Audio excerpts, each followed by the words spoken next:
शान्तरायतिमिरोपशान्तये शान्तपावनमचिन्त्य वैभवं तं नरं वपुषि कुञ्जरं मुखे मन्महे किमपि तुम्दिलं महः शरणं करवाणि शर्मदं ते चरणं वाणिचराचरोपजीव्यं करुणामसृणैः कटाक्षपातैः कुरु माम् अम्ब कृतार्थ सार्थवाहं शारदा शारदाम्भोजवदना वदनाम्बुजे सर्वदा सर्वदास्माकं सन्निधिः सन्निधिं क्रियात् विमलपटी कमलकुटी पुस्तकरुद्राक्षशस्तहस्तपुटी कामाक्षि पक्ष्मलाक्षि कलित विपंची विभासी वैरिंची वागर्थाविव संपृक्तौ वागर्थ प्रतिपत्तये जगतः पितरौ वंदे पार्वती परमेश्वरौ गुरवे सर्वलोकानां भिषजे भवरोगिणां निधये सर्वविद्यानां दक्षिणामूर्तये नमः नारायण समारंभां व्यासशंकर मध्यमाम् अस्मदाचार्य पर्यन्तां वंदे गुरुपरंपराम्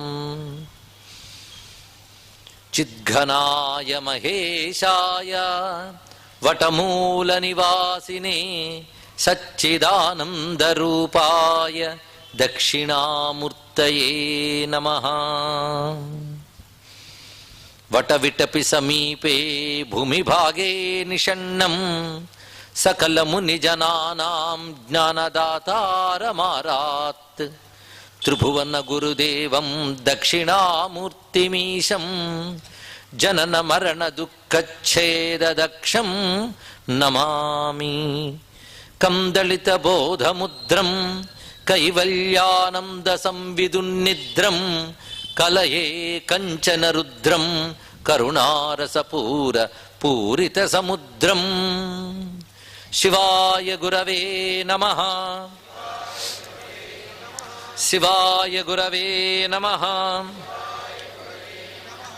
शिवाय गुरवे नमः श्रीमात्रे नमः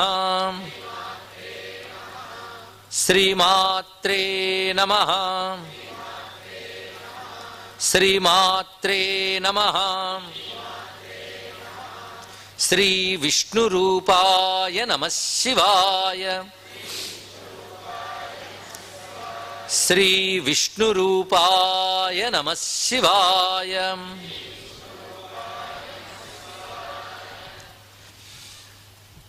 गुरवे सर्वलोकानां भिषजे भवरोगिणां निधये सर्वविद्यानां दक्षिणामूर्तये नमः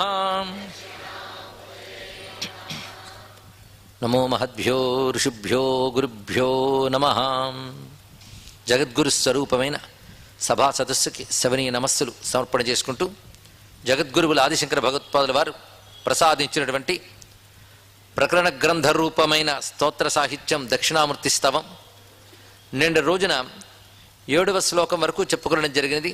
మొత్తంగా దక్షిణామూర్తి స్తోత్రం స్వాత్మలాభాన్ని అందిస్తూ ఉన్నది, స్వస్వరూప జ్ఞానం కలిగిస్తూ ఉన్నది.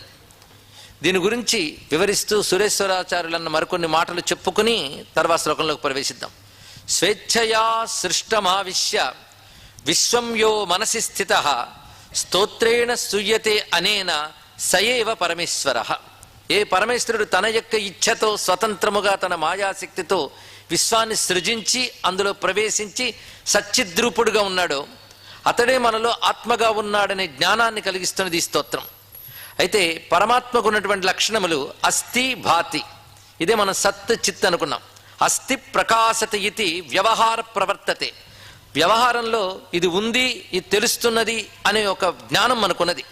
కానీ ఆ ఉండడం ప్రకాశించడం అనేటువంటి ఏ లక్షణం ఉందో అది దేన్ని ఆధారం చేసుకుని ఉంది అనేది ఆలోచించమంటూ ఉన్నారు ఈ స్తోత్రంలో.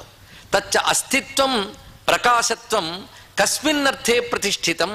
దేని యందు ఈ రెండు ప్రతిష్ఠింపబడి ఉన్నాయి అంటే అస్థి భాతి అనే రెండు అంశములు దేని ఆధారంగా ఉన్నాయి అంటే కిం తేషు తేషు వార్థేషు కిం వా సర్వాత్మని ఈశ్వరే ఈశ్వరత్వంచ జీవత్వం సర్వాత్మత్వంచ కీదృశం. మనం ఒక్కొక్క వస్తువును చూసినప్పుడు ఆ వస్తువు ఉంది అంటున్నాం. ఆ ఉండడం ఉన్నట్టు తెలియబడ్డం అనేది ఆయా వస్తువుల యందు విడివిడిగా ఉందా, లేక సర్వ వస్తువుల్ని ప్రకాశింపజేసే పరమాత్మ యందు ఉన్నదా? ఈశ్వరుడు జీవుడు ఈ సర్వాత్మత్వం అంటే ఏమిటి? జానీయా తత్కథం జీవ కింత జ్ఞానస్య సాధనం. దాన్ని జీవుడు ఎలా తెలుసుకోగలడు? ఆ జ్ఞానానికి సాధనం ఏమిటి? ఇవన్నీ కూడా తెలియజేసినటువంటి గ్రంథమే దక్షిణామూర్తి స్తోత్రము అంటూ సురేశ్వరాచార్యులు వారు చెప్పిన మాట. జ్ఞానాత్తస్య ఫలం కిం స్యాత్ ఏకత్వంచ కథం భవేత్. జ్ఞానం యొక్క ఫలం ఏమిటి? సర్వజ్ఞ సర్వకర్తాచ కథమాత్మా భవిష్యతి. సర్వజ్ఞుడు సర్వకర్త అయిన పరమేశ్వరుడు మనలో ఆత్మగా ఎలా ఉన్నాడు అని శిష్యుడు తనకు కలిగినటువంటి జిజ్ఞాసాపూర్వకమైన సందేహాలు ఏవైతే గురువుని ప్రశ్నించాడో వాటి గురువు సమాధాన రూపంగా చెప్తున్నాడా అన్నట్లుగా రచింపబడిందే దక్షిణామూర్తి స్తోత్రము అన్న సురేశ్వరాచార్యుల వారి యొక్క ఉపోద్ఘాత శ్లోకములు ఒక్కసారి స్మరణ చేసుకుంటే దక్షిణామూర్తి స్తవం యొక్క స్వరూపము దాని యొక్క ప్రయోజనం కూడా మనకు అర్థమవుతున్నది.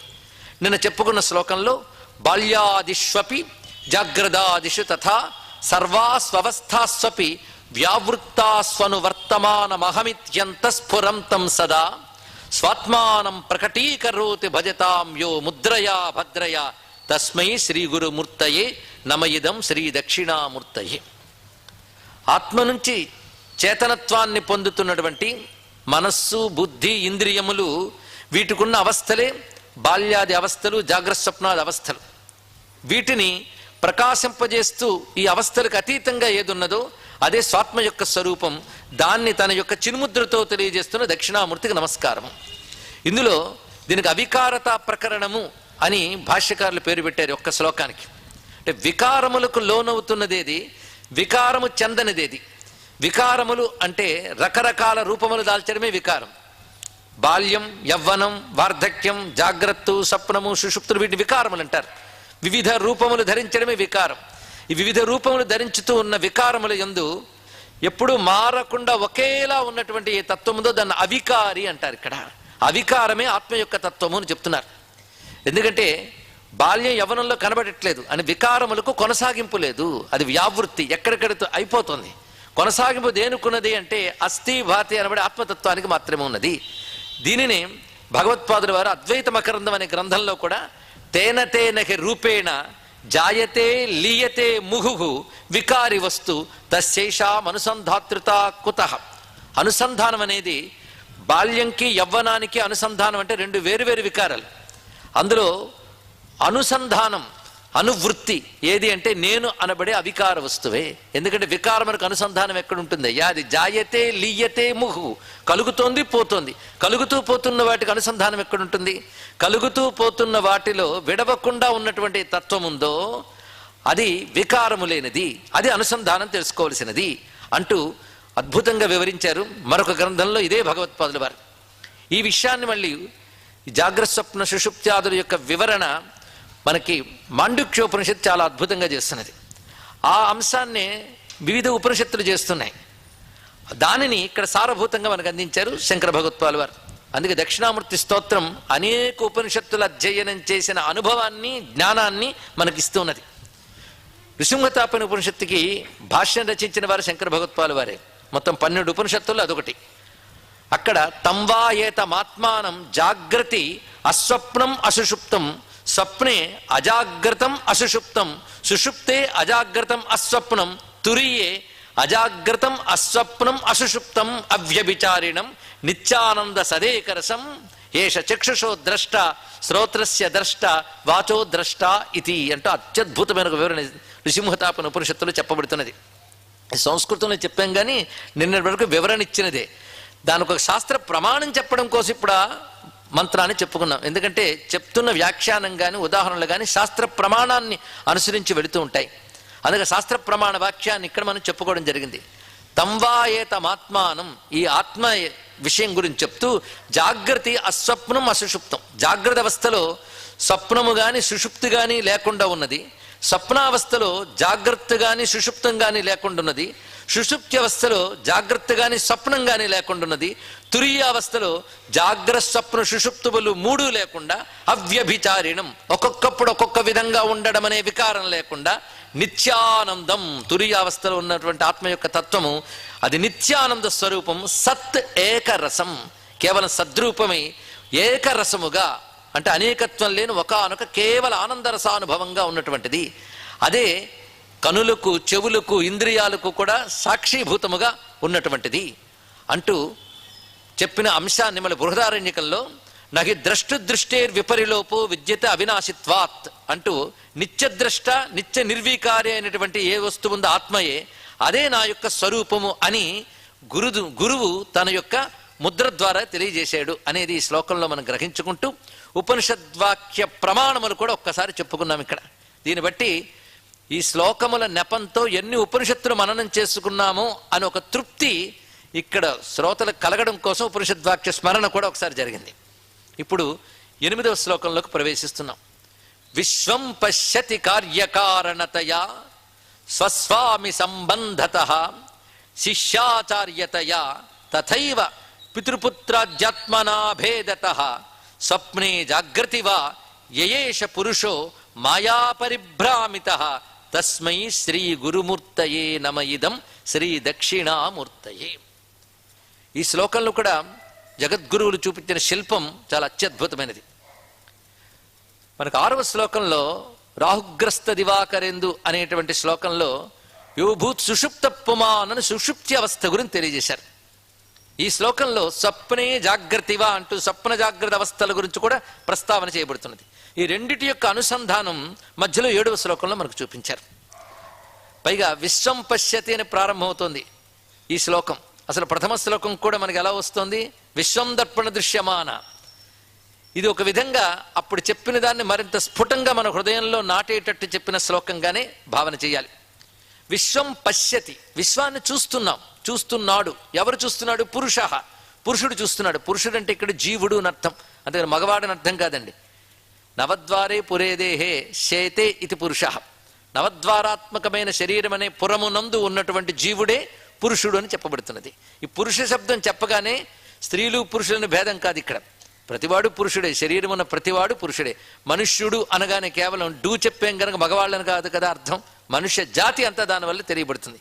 కానీ శరీరములందు ఉన్నటువంటి జీవుడు గురించి చెప్తున్నారు. ఇది జాగ్రత్తగా వినవలసింది. పురుష శబ్దం చాలా అత్యద్భుతంగా ప్రయోగించారు భగవత్పాదులు వారు ఇక్కడ. దీనికి 2 రకాల అర్థాలు ఉన్నాయి. మొట్టమొదట మనకి జీవభావం ఉన్నప్పుడు శరీరమునందున్నవాడు అని అర్థంలో వస్తుంది. అది సిద్ధావస్థలో వచ్చినప్పుడు పురుష శబ్దానికి మరొక అర్థం వస్తుంది. అది తర్వాత తెలుసుకుందాం. ముందు ఇప్పుడు ఇంకా సాధనావస్థలో ఉన్న విషయాన్ని చెప్పుకుంటున్నాం కనుక ఆ పురుషుడు అనగా జీవుడు విశ్వం పశ్యతి, విశ్వాన్ని చూస్తున్నాడు. ఎలా చూస్తున్నా అంటే కార్యకారణ సంబంధముగా విశ్వాన్ని చూస్తున్నాడు.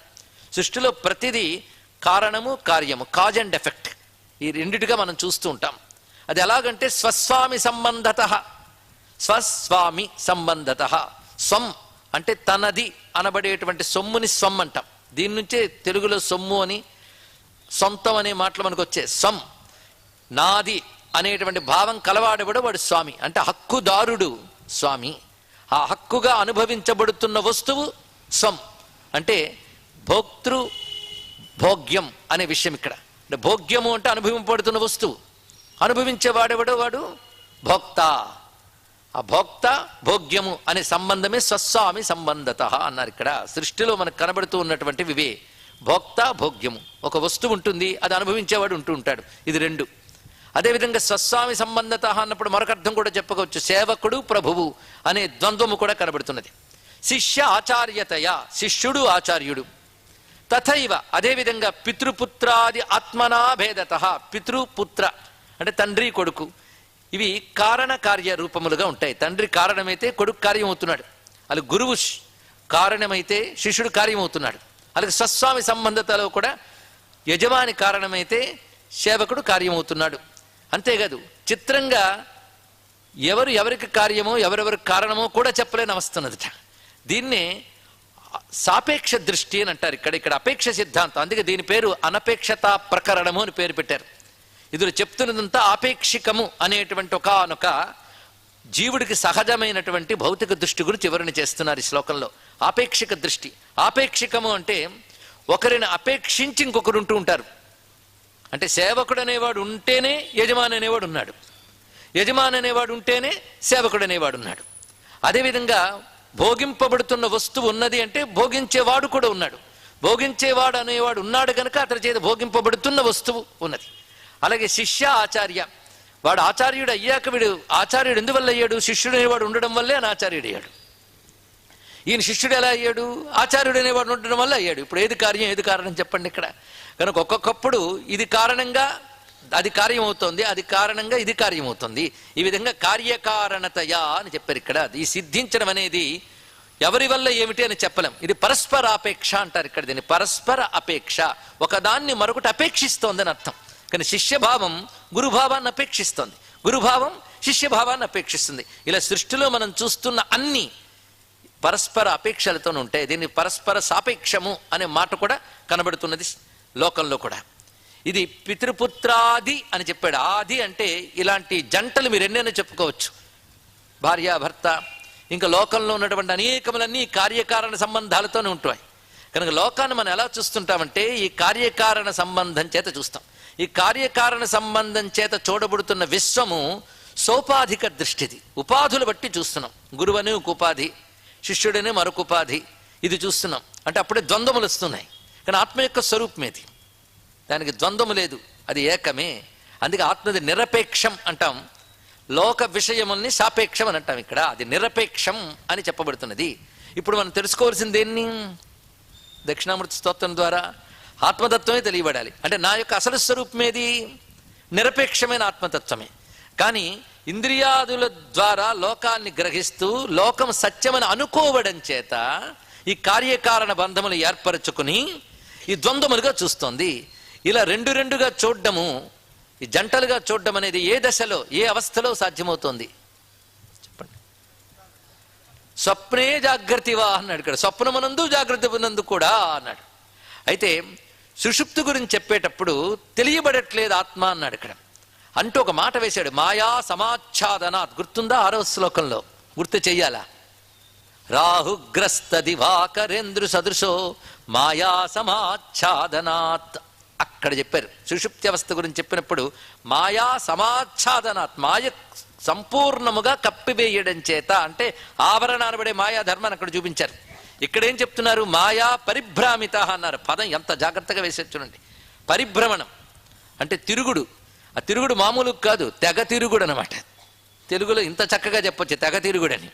అంటే ఆగట్లేదు ఆ తిరుగుడు. పరిభ్రామిత కనుక విక్షేపాత్మకమైన మాయను తెలియజేసేటప్పుడు పరిభ్రామిత అన్నారు. ఆవరణాత్మకమైన మాయా లక్షణాన్ని చెప్పేటప్పుడు సమాచ్ఛాదనాత్ అని మాట వాడారు. అక్కడ అది ఔచిత్యం అనమాట. కానీ సుషుప్తి అవస్థలో మాయ సమాచ్ఛాదనం కప్పేసింది. జాగ్రత్త అవస్థలో రకరకాలుగా ప్రపంచాన్ని చూస్తున్నాం. దేనివల్ల? మాయ వల్ల. ఈ రకరకాలుగా లేదు, అది సాపేక్షిక దృష్టి చేత కార్యకారణాత్మక బంధముగా ఉపాధులన్నీ కనబడుతున్నాయి. ఆత్మ అనేది ఉపాధులకు అతీతం. అది తెలుసుకున్నప్పుడు ఇక్కడ ఒక పెద్ద సమస్య వచ్చింది. అనాత్మ ఆత్మ. అనాత్మ అంటే ఏమని చెప్పుకున్నాం? నిన్నటి వరకు విన్నదాన్ని బట్టి చెప్పగలగాలి. కనబడుతున్న ఉపాధులు శరీరమే కాదు, శరీరము పదార్థములు. పదార్థ జగత్తు అనాత్మ, పరమార్థం ఆత్మ. అదే ఈ పదార్థ జగత్తు జడం, అంతే కదా. ఆత్మ వల్ల అవి చేతనత్వాన్ని పొందుతున్నాయి, కానీ వాటికి స్వయంగా చైతన్యం అనేది లేదు గనక అవి జడములు అని చెప్తున్నాం. కానీ అనాత్మ జగత్తు యొక్క లక్షణం ఏది చెప్పండి? జడం. అది అనాత్మ యొక్క లక్షణం జడం. ఈ శరీరం కావచ్చు, ఇంద్రియాలు కావచ్చు, బయట చూస్తున్నటువంటి సమస్త ఉపాధులు కూడా జడములే. జడం ఏం చేస్తుందండి? జడం ఏమీ చేయదు. కనుక జడం వల్ల ప్రమాదం లేదు. पण ఆత్మ వల్ల ప్రమాదం ఉందా? ఆత్మకి అసలు ప్రమాదం అనేదే లేదు. ఆత్మ ఇప్పుడు సచ్చిత్తే నిర్మలమే, దేనికి అంటుంది కనుక ఆత్మకి ప్రమాదం లేదు. అంటే అనాత్మ అయినటువంటి జగత్తుకి కానీ జడం లక్షణం ఉంది గనక దానివల్ల ప్రమాదం లేదు. ఆత్మ అయినటువంటి దానికి అసలు ప్రమాదం అనేది లేదు. అది ఇప్పుడు సచ్చిత్ ఆనందమై ఉంటుంది కనుక. మరి ఎందువల్ల మనం బాధపడుతున్నాం? దేని నుంచి మనం ఇప్పుడు సమస్య నుంచి పరిష్కారం కావాలని కోరుకుంటున్నాం? దేనివల్ల? ఇది చెప్పాలండి ఇక్కడ. దేనివల్ల? మాయ చెప్పేస్తే అయిపోయింది. ఇక్కడ ప్రధానంగా ఏంటంటే ఆత్మ దానికి అది నిర్వికారి, జగత్తు జడం. కానీ ఈ ఆత్మ నుంచి నేను అనే ఒకానొక శక్తిని గ్రహించి ఆ నేననే శక్తిని శరీరంతోనూ ప్రపంచంలోనూ అహం మమ అనే 2 రూపాలుగా ముడిపెడుతూ ఉన్నటువంటి ఒకానొక గ్రంథి ఉంది. దాన్ని ముడి అంటారు ఇక్కడ.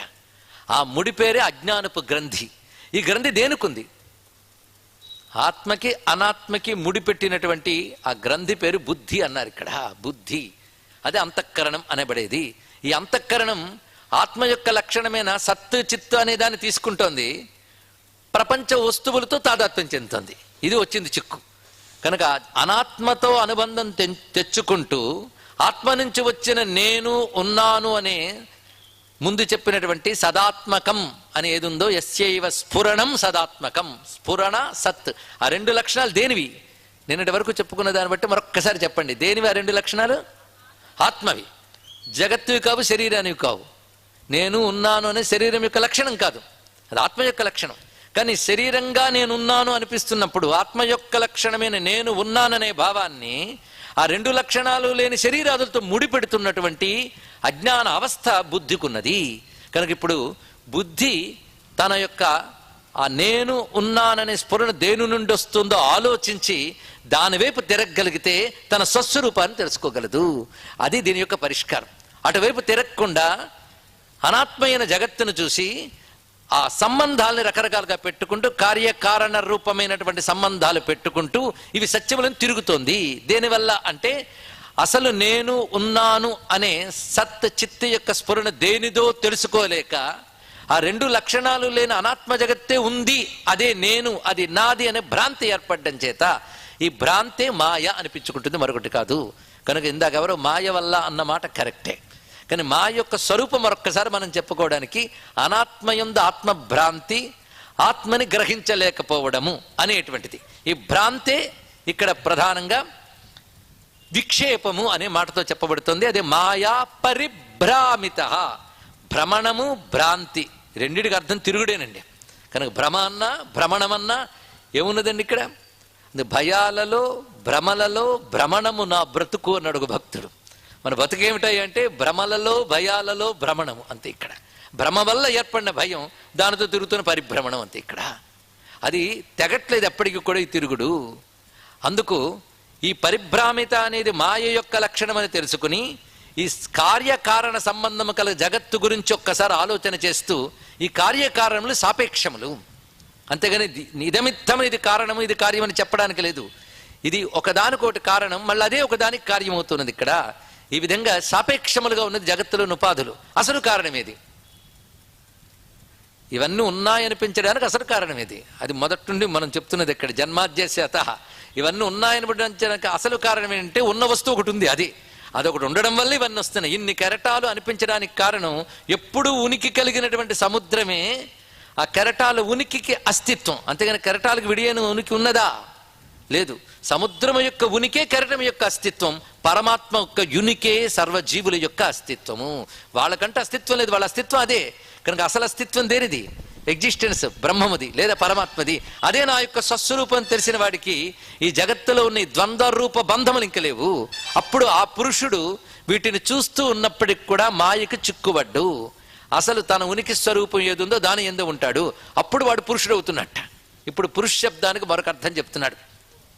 ఇందులో పరిపూర్ణమేది అసంపూర్ణమేదో నిన్న 4 రోజులు ఉపన్యాసం విన్నవారు నాకు చెప్తే, పరిపూర్ణతత్వం ఆత్మ, అసంపూర్ణ అనాత్మ. ఎందుకంటే అనాత్మలు ఎక్కడికక్కడికి పరిమితి కలిగినటువంటివి, పరిపూర్ణమైనది ఆత్మతత్వం. అది నా యొక్క స్వరూపం అని తెలిసాక నేనేమయ్యాను? పరిపూర్ణున్నయ్యాను. అపరిపూర్ణమైన దేహాదుల వల్ల ప్రాప్తించిన అపరిపూర్ణమైన విషయములు వస్తువులు నేను నావి అనే భ్రాంతి వదిలిపోయింది. దేనివల్ల? గురువు చెప్పినటువంటి ఉపదేశం వల్ల వదిలిపోయిన తర్వాత నేనేమయ్యాను? నేను పోయానా? శరీరాదులు నేనైనా భ్రాంతి పోయి ఏది సర్వవ్యాపకమై సచ్చిత్తుగా ఉందో, ఏది పరిపూర్ణమై ఉన్నదో అది నేను అని తెలిసినప్పుడు నేను పరిపూర్ణుని అయ్యాను కదా. కనుక పూర్ణత్వాత్ పురుష అనే మాటలో పరిపూర్ణుడు పురుషుడు అనే శబ్దానికి అర్థం పరిపూర్ణుడు అని అర్థం వచ్చింది. ఇందాకేమర్థం చెప్పుకున్నా? మొట్టమొదట నిన్నేం చెప్పాను అడగలేదండి, ఇందాకే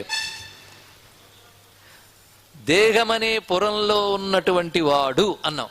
ఈ మాట అన్నప్పుడే మన సంస్కృతికి అద్భుతమైన మాట అన్నది. బహుశా దీనికి సమానమైన ఈక్వివాలెంట్ వర్డ్ ఇప్పుడు ఏ భాషలో అన్నానో ఆ భాషలో లేదండి. పురమునందు ఉన్నవాడు అనే అర్థం చెప్పిన ఒక్క శబ్దం చూపించండి. అసలు నిజానికి ఒక వస్తువుకి కానీ ఒక వ్యక్తికి కానీ ఇన్ని రకాల పదాలు ప్రపంచంలో నాకు ఉన్న పరిమిత జ్ఞానంతో సంస్కృత భాషలోనే నేను కనబడుతుంది, ఎక్కడ కనిపించట్లేదు. అది ఆలోచించండి. వ్యుత్పత్తిని ఆధారం చేసుకుని పుట్టిన భాష కదా ఇదండి. హ్యూమన్ బీయింగ్ మ్యాన్ అంతకు తప్ప మరో శబ్దం కనబడదు మానవుడికి. కానీ ఎన్ని శబ్దాలు ఇక్కడ చూపిస్తున్నాడు. దేహి అంటాడు, శరీరం కలవాడు గనక శారీరి అంటాడు. అదేవిధంగా ఇక్కడ పురుషుడు అనే మాట వేశారు. ఇక్కడ పురుషుడు అనే శబ్దాన్ని ఒక్కసారి ఒక మౌనంగా కూర్చుని ఆలోచిస్తే, శబ్దాలకు అర్థం తెలిస్తే చాలండి, జ్ఞానం దానంతరం అదే వస్తుంది. అర్థం తెలుసుకుని పని చేయట్లేదు మనం, అది చేస్తున్న పని. ఇప్పటికైనా అర్థం చేసుకుంటే పురుషుడు అంటే మొదటి అర్థం ఏం చెప్పుకున్నాం, పురమునందు ఉన్నవాడు పురుషుడు అంటే శరీరమునందు ఉన్నవాడు. శరీరమునందు ఉన్నవాడు అన్నప్పుడు శరీరం వాడు కాడు అన్నప్పుడు ఆ మాటే మనకు తెలియజేస్తుంది. ఇక్కడ శరీరం వాడు కాడు, శరీరం వాడు కాడు. ఎందుకంటే కారులో ఉన్నవాడు కారు అవుతాడా, శరీరంలో ఉన్నవాడు శరీరం అవుతాడా, ఇది ఒక్కటి తెలియాలి. ఇక్కడ శరీరంలో ఉన్నవాడు అని చెప్పగానే ఇదేమిటి శరీరమే నేను కాదా అని ఒక ప్రశ్న పుట్టాలి. అప్పుడు నేనేమిటనేది ఆలోచన చేయాలి. అప్పుడు శరీరం ఏంటో ఆలోచించాలి. శరీరం అంటే కరచరణాది అవయవాలు, వాటి లోపల ఇంద్రియములు మాత్రమే కాదని నిన్నటి వరకు చెప్పుకున్నాం. ఆ లోపల సూక్ష్మ శరీరములు మరొకటి వెలగబెడుతుంది, దాని తర్వాత కారణ శరీరం అని ఇంకోటి వెలగబెడుతుంది. ఈ మూడు శరీరములను ప్రకాశింపజేస్తూ దానిలో ఉన్నవాడు ఒకడు. ఈ శరీరాలు పోయినా ఆయన ఏం పోడు ఇక్కడ, అటువంటి వాడు. అది పురుష అనే మాట వేయడంలో ఆ పూర్ణమైన బ్రహ్మతత్వం తాను అని తెలుసుకున్న వాడికి ఇంకా మాయా పరిభ్రమణం లేదు. ఇక్కడ ఎవడైతే ఆ పరమ పురుషుడై ఉన్నాడో, పూర్ణ పురుషుడై ఉన్నాడో, అటువంటి ఆ పరమేశ్వరుడైన దక్షిణామూర్తికి నమస్కారము అంటే ఆ పూర్ణత్వబుధుని జీవుడు ఏమవుతున్నాడు, ఈశ్వరునికి అభిన్నుడే అవుతున్నాడని చెప్పడానికే ఈశ్వరో గురురాత్మేతి శ్లోకం కూడా ఇక్కడ గుర్తు తెచ్చుకోవాల్సింది. ఇక్కడ కనుక విక్షేపాత్మకమైనటువంటి మాయా లక్షణాన్ని ఈ శ్లోకంలో గురువుగారు చెప్తూ, విశ్వం పశ్యతి కార్యకారణతయా స్వస్వామి సంబంధత శిష్యాచార్యతయా తథైవ పితృపుత్రాది ఆత్మనాభేదత. ఈ ఆత్మనాభేదత అనే మాట కూడా చాలా విశేషం. అంటే పితృపుత్ర మొదలైన స్వరూపములుగా, ఆ సంబంధములుగా భేద రూపములచే చూస్తున్నాం. ఇది స్వప్నే జాగ్రత్తివా యయేష పురుషో. స్వప్నంలోనూ జాగ్రత్త అవస్థలోనూ కూడా ఈ భ్రాంతి ఉంటుందయ్యా అన్నాడు. అంటే స్వప్నం ఎంత సత్యమో జాగ్రత్త కూడా అంతే సత్యము అనే విషయం మళ్ళీ గుర్తు చేస్తున్నాడు ఇక్కడ. అయితే స్వప్నం సత్యమని స్వప్నావస్థలో ఉన్నంతసేపు ఎలా అనుకుంటున్నామో, మెలకు వచ్చిన తర్వాత కాదని ఎలా తెలుసుకుంటున్నామో, జాగ్రత్త అవస్థ సత్యమనేటువంటి భ్రాంతి కూడా అజ్ఞానం అంతరించే వరకు ఉంటుంది, జ్ఞానం కలిగే ఉండదు. ఇది స్పష్టంగా బోధిస్తున్నారు. అందుకే జ్ఞానికి మాత్రము ఈ జగత్తు స్వప్నము వలనే భాషిస్తుండేది. ఎవరికి? ఎందువల్ల? జ్ఞానం అంటే ఏమిటి? తన స్వస్వరూపం తెలియడు, మరొకటి కాదు. ఇక్కడ దేహాదులు నేను అనుకునేటువంటి అజ్ఞానవస్థ దాటి స్వస్వరూపం తెలిసింది. అందుకే యోగ వాసిష్టంలో మహానుభావుడు వశిష్ఠుడు వేదాంత శాస్త్రం చెప్తూ, ఇది ఎవరు వినాలి అంటే ముందుగానే చెప్పేస్తారండి. ఎవడు అజ్ఞుడో వాడి దీన్ని వినక్కర్లేదన్నాడు, ఎవడు జ్ఞానో వాడికి ఇది అక్కర్లేదన్నాడు. చాలా అద్భుతంగా చెప్పాడండి.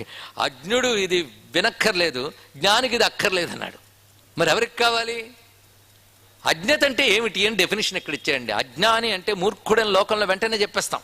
అర్థం మూర్ఖుడని కావచ్చు కానీ శాస్త్రపరంగా అజ్ఞుడు అంటే దేహమే నేననుకొని భావించువాడు అజ్ఞుడు. ఒకటే మాట డెఫినేషన్ ఇక్కడ. దేహం నేననుకునే లక్షణం ఉన్నంత వరకు వేదాంత శాస్త్రం అంటపట్టదు. అందుకే వేదాంత శాస్త్రం ముందు మఠం వేసి కూర్చోడానికి ప్రాథమిక అర్హత నిత్య అనిత్య వస్తు వివేకం. ఇది చాలా ప్రధానమైనది. ఏది నిత్యమో ఏది అనిత్యమో తెలుసుకో. అనిత్యమైనదంతా అనాత్మ లక్షణాలు, ఏది నిత్యమది ఆత్మ. ఇప్పుడు నీ స్వరూపం ఏమిటి చెప్పండి? ఆత్మ. కానీ ఎప్పుడన్నాం? ఉపన్యాసం మధ్యలో ప్రశ్నించినప్పుడు చెప్పాం. నిత్యం మనం ఏమనుకుంటున్నాం? అనిత్యమైనవే నేను నాది అనుకోవడం వల్ల యుగాల నుంచి పడి తిరుగుతున్నాం దీంట్లో. ఇక్కడ కనుక దీని నుంచి ఎలా బయటపడతాను అనే భావన అజ్ఞుడు కానివాడికి కలుగుతుంది. జ్ఞాన గమ్యాన్ని చేరిపోయే వాడికి అక్కర్లేదు. ఇక్కడ అజ్ఞుడు కానివాడికి నా స్వరూపం ఇదైతే దీనితో ఎలా బంధింపబడ్డాను అంటే చిజ్జడ గ్రంథి అన్నారు. చిత్తుని జడాన్ని ముడివేసి ఇవ్వడం వల్ల వచ్చినటువంటి చిక్కంతా కూడా ఆ ముడి ఎక్కడ పడింది? బుద్ధిలో పడింది. కానీ బుద్ధి యందు ఉన్నటువంటి ఆ అజ్ఞానపు గ్రంథి విడిపడిపోతే నీ స్వస్వరూపం తెలుస్తుంది. ఆ గ్రంథి విప్పడం అంత తేలిక కాదండి. ఒక్కొక్కప్పుడు కొందరు చిక్కుముళ్ళు విప్పడానికి కష్టపడుతుంటే చూసేవాడిని కనిపిస్తుంది, ఇంత కష్టపడుతున్నాడే తీసేవచ్చేమో అని. ఇది నువ్వే తీయని వాడు ఇచ్చాడు అనుకోండి, వీడు మరో 2 చిక్కులు వేస్తాడు తప్ప వీడు విప్పలేడు. అలాంటి చిక్కుముడి, భయంకరమైన చిక్కుముడి పడిపోయిందండి. కొందరు ముడిని కూడా తెలియనంత ముడి పడిపోయింది. ఎందుకంటే అజ్ఞానాన్ని గుర్తించాలంటే కొంత జ్ఞానం ఉండాలి. ఇదేమిటి ఇంత ఉపన్యాసం, ఏదో బతికేస్తున్నాం పోతాం అయిపోయింది, దానికోసం కూర్చోబెట్టి ఆత్మని అనాత్మని అర్థం కాంది ఇది ఎందుకండి అనేవాళ్ళు కూడా ఉండొచ్చు. ఇక్కడ వాళ్ళ గురించి ముందే చెప్పాడు, అజ్ఞా అని ముందే చెప్పాడు. అలాంటి వాళ్ళకి అక్కర్లేదు ఈ సబ్జెక్ట్ అన్నాడు. వాళ్ళకి వచ్చి అక్కడ కొబ్బరికాయ కొట్టి కుంకుమ పూజ చేసి వెళ్ళిపోని చెప్తే చాలు వాళ్ళకి ఇక్కడ. మరి ఇదెవరికి? అజ్ఞుడు కాని వాడికి. రెండవది, అనిత్యంపై వైరాగ్యం కలగాలి. ఆ నిత్యాన్ని అనుభవానికి తెచ్చుకోవాలనే తీవ్రమైన తపన కలగాలి. దీనికి ముముక్షత్వం అని పేరు. దాని తర్వాత బాహ్యేంద్రియ అంతరింద్రియ నిగ్రహం ఉండాలి.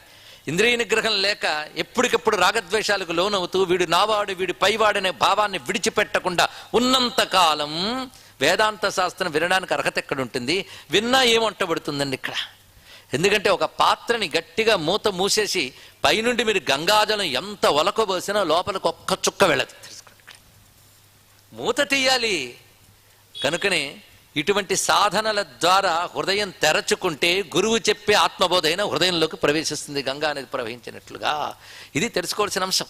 అందుకే సాధన చాలా ప్రధానమైనది. ఆ సాధనకు కావలసిన విచారణ అంతా గురువుగారు ఇందులో చాలా స్పష్టంగా చూపిస్తూ, మాయా పరిభ్రామిత అయినటువంటి జీవుడు ఆ పరిభ్రమణం వల్ల వచ్చే విక్షేపంతో అనాత్మ ప్రతీతి కొనసాగుతూ ఉండడం వల్ల, ఎందుకంటే ఎంత ఉపనిషత్తు విన్నా వేదాంతం విన్నా సస్వరూపం విన్నా మన కళ్ళ ముందు కొట్టవచ్చినట్టుగా కనబడుతున్నది అనాత్మరూపమైన ప్రపంచమే.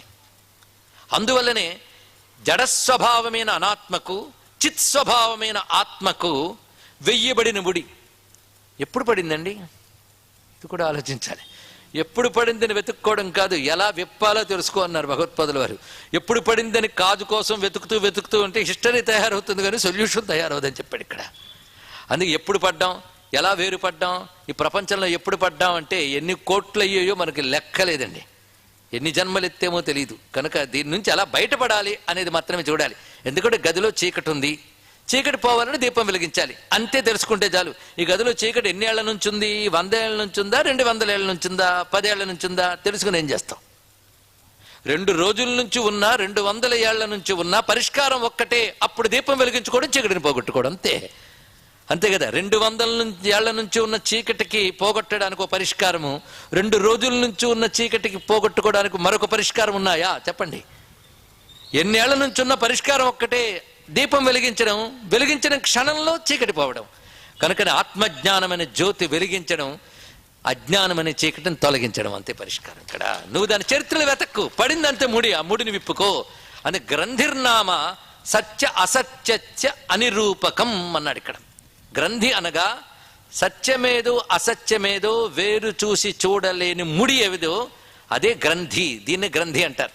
భిద్యతే హృదయ గ్రంథి ఛిద్యంతే సర్వ సంశయా క్షియంతే చాస్య సర్వాణి తస్మిన్ దృష్టే పరావరే.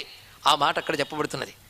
అలాగే శంకరాచార్యుల వారే కఠోపనిషత్ భాష్యంలో హృదయ గ్రంథి అవిద్యావాసన ప్రచయో బుద్ధ్యాశ్రయ ఇక్కడ చూపిస్తున్నాడు. ఇక్కడ జీవభావం అంటే జీవుడు వేరు ఈశ్వరుడు వేరు. ఎందుకంటే మోక్షం పొందవలసింది ఎవడు? జీవుడు కదా. అంటే జీవుడు అని కూడా ఉన్నాడని వేరు ఒప్పుకున్నట్టే కదా మీరు. అంటే మేము ఒప్పుకోం, జీవుడు ఈశ్వరుడు ఒకటే అంటాం. అటువంటిప్పుడు మరి పరిష్కారం ఎందుకు? ఇద్దరు ఒకటే అయినప్పుడు అంటే ఇద్దరే ఒకటే అయినప్పటికీ కూడా ఇద్దరూ ఒకటే అని తెలియట్లేదు ఎవరికి? మళ్ళీ అన్నారుగా, జీవుడు ఎవరు? వేరు ఉన్నాడా ఒకడు? వేరుగా ఉంటే ఎప్పటికీ ఒకటి కాలేడు. ఇది తెలుసుకోండి ఇక్కడ. వేరుగా ఉంటే ఎప్పటికీ ఒకటి కాలేడు. ఇది బాగా గమనించవలసిన అంశం ఇక్కడ. ఒక వస్తువు ఇంకొక దానికి వేరుగా ఉంటే విజాతీయం అంటారు. విజాతీయం ఎప్పుడు ఒకటి కాదు, సజాతీయం ఒకటి అవుతుంది. ఎందుకంటే నది వెళ్ళి సముద్రంలో కలిస్తే సముద్రం అవుతుంది. ఎందుకు? రెండిట్లో జలం అనే సజాతీయ లక్షణం ఉండడం చేత ఇక్కడ. కనుక జీవుడు అసలు స్వరూపం సచ్చిత్ అనే జలమే, పరమాత్మ అసలు స్వరూపం సచ్చిత్ అనే సముద్రమే. కనుక నేను సచ్చిద్రూపుడిని జీవుడు తెలుసుకుంటే నదిలాగా సచ్చిద్రూపుడిని పరమాత్మలో అయిమవగలుగుతున్నాడు ఇక్కడ. అది గమనించవలసిన అవసరం. మరి ఇక్కడ తెలుసుకోవలసిన వాడు, ముక్తి పొందవలసిన వాడు ఎవడు అంటే, నిన్న మనం చెప్పుకున్న దీనికి ఉదాహరణ బుద్ధియందు ప్రతిబింబించే ఈశ్వర చైతన్యమును జీవుడు అంటారు. ఇది తెలుసుకుంటే చాలు. బుద్ధియందు లేదా అంతఃకరణమునందు ప్రతిబింబిస్తున్న ఈశ్వర చైతన్యము జీవుడు. దీనికి మొదటి రోజు నుంచి ఒక ఉదాహరణ పెట్టుకుంటూ మేడ కట్టుకుంటూ వచ్చాం. అద్దమునందు ప్రతిఫలించే సూర్యుడు జీవుడు, ఆకాశమునందు ప్రతిఫలించే సూర్యుడు ఈశ్వరుడు. తెలిసింది కదా? తెలిసిందా? ఏం తెలిసింది?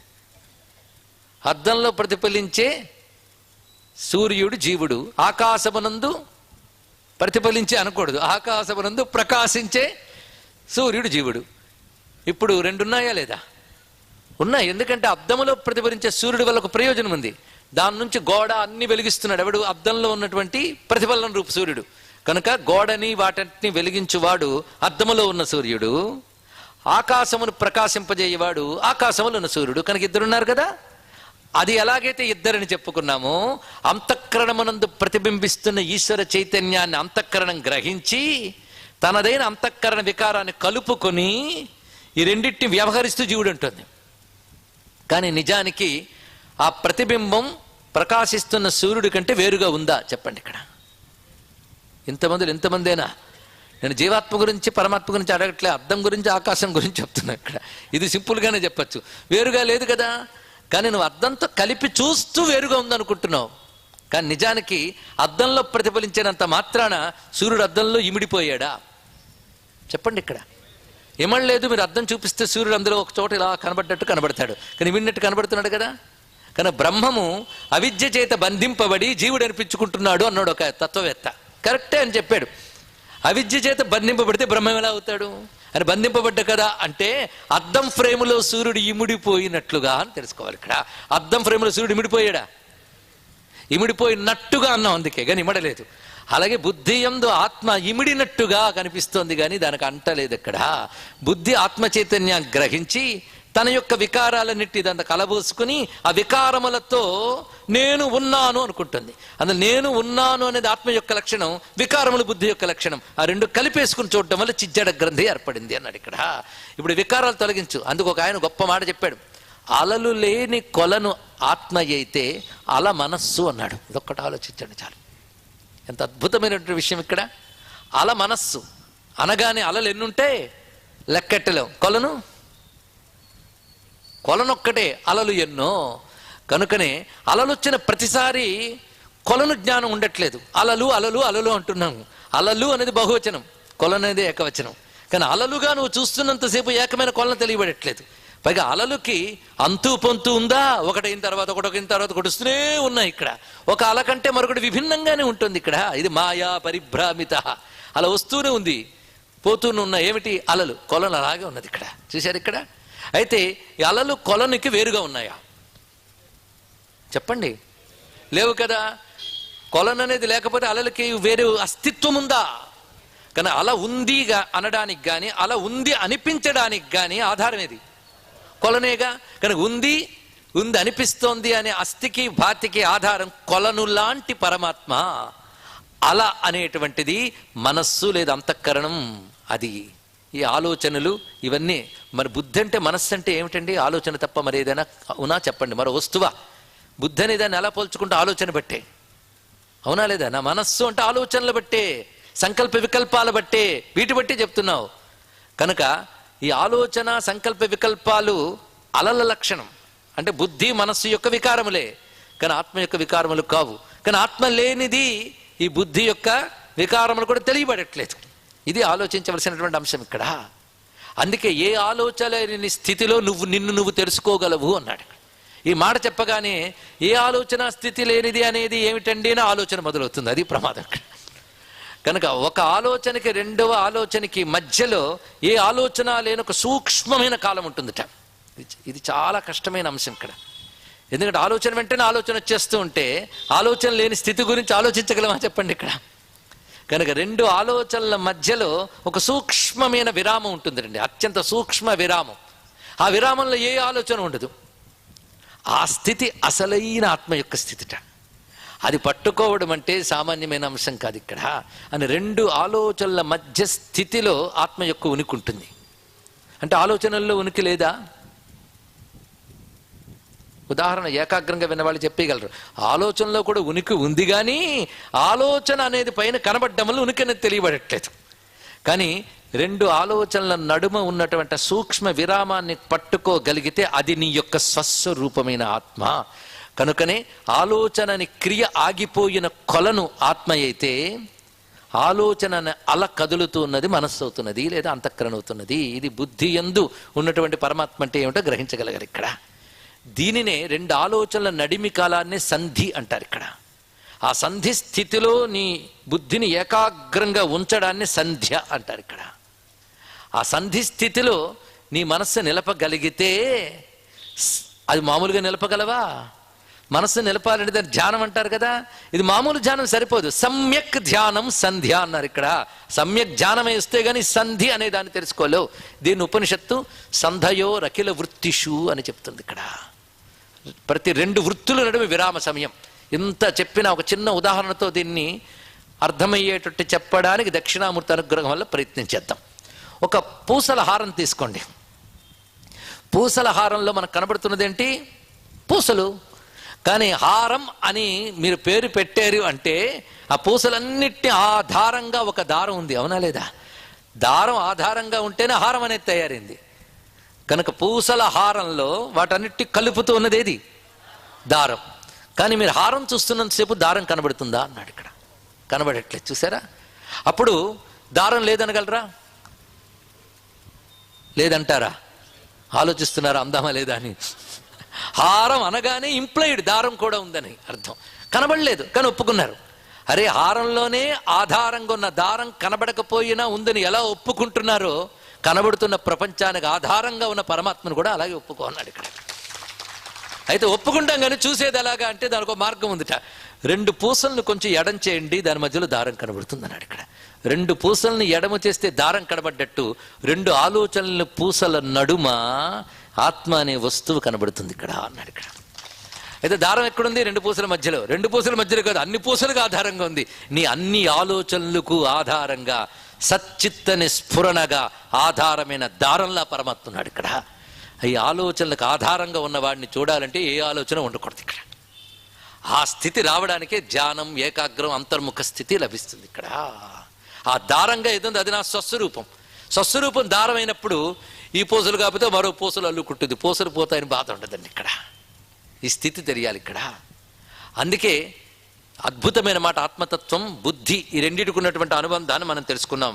అది ఇది కలిపి ఒకటిగా చూడటమే హృదయ గ్రంథి.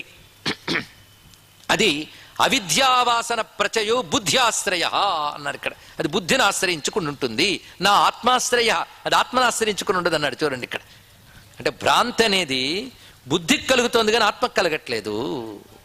ఇది గ్రహించవలసిన అంశం ఇక్కడ అని చక్కగా బోధించి, ఏష సర్వేషు భూతేషు గూఢోత్మా న ప్రకాశతే దృశ్యతే త్వగ్రియా బుద్ధ్యా సుసూక్ష్మయా సూక్ష్మదర్శిభి అంటది కఠోపనిషత్తు ఇక్కడ.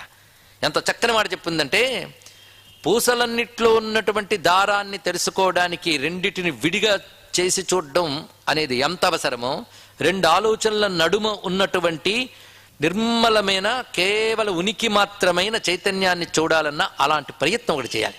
ఆ ప్రయత్నం అంత తేలిక నిజానికి అన్నిట్లో ఉంది.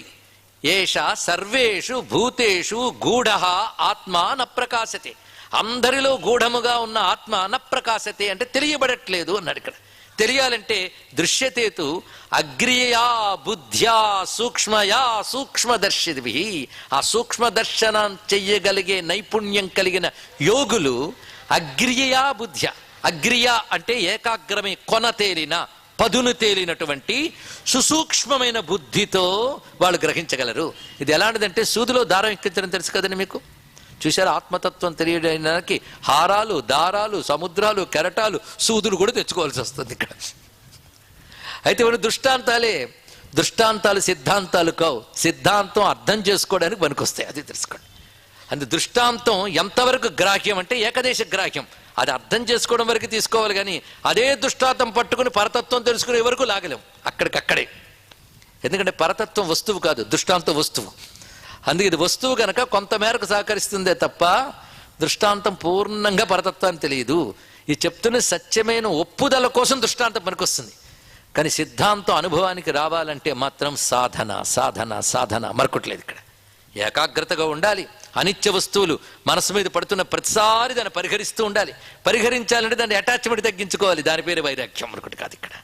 ఈ వివేక వైరాగ్యాలు, శమదమాదులు తితీక్ష, ముముక్షత్వము ఇత్యాదులన్నీ పెంచుకుంటే గాని రాదు. అలా పెంచుకుని సాధనతో బుద్ధిని పదును తేలించాలంటే సూదిలోకి దారం ఎక్కించేటప్పుడు సాధారణంగా ఏం చేస్తారంటే ఎక్కట్లేదంటే మరొకసారి దారాన్ని ఇలా పదును చేస్తాం, సన్నగా చేసి ప్రవేశింపజేస్తాం. ఇక్కడ అంత సూక్ష్మమైన రంధ్రంలోకి దారం వెళ్ళడానికి ఎంత కష్టపడుతుందో, రెండు ఆలోచనల నడిమి ఉన్నటువంటి ఆ పూర్ణమైన చైతన్యాన్ని తెలుసుకోవడానికి బుద్ధి అంత కష్టపడాల్సింది.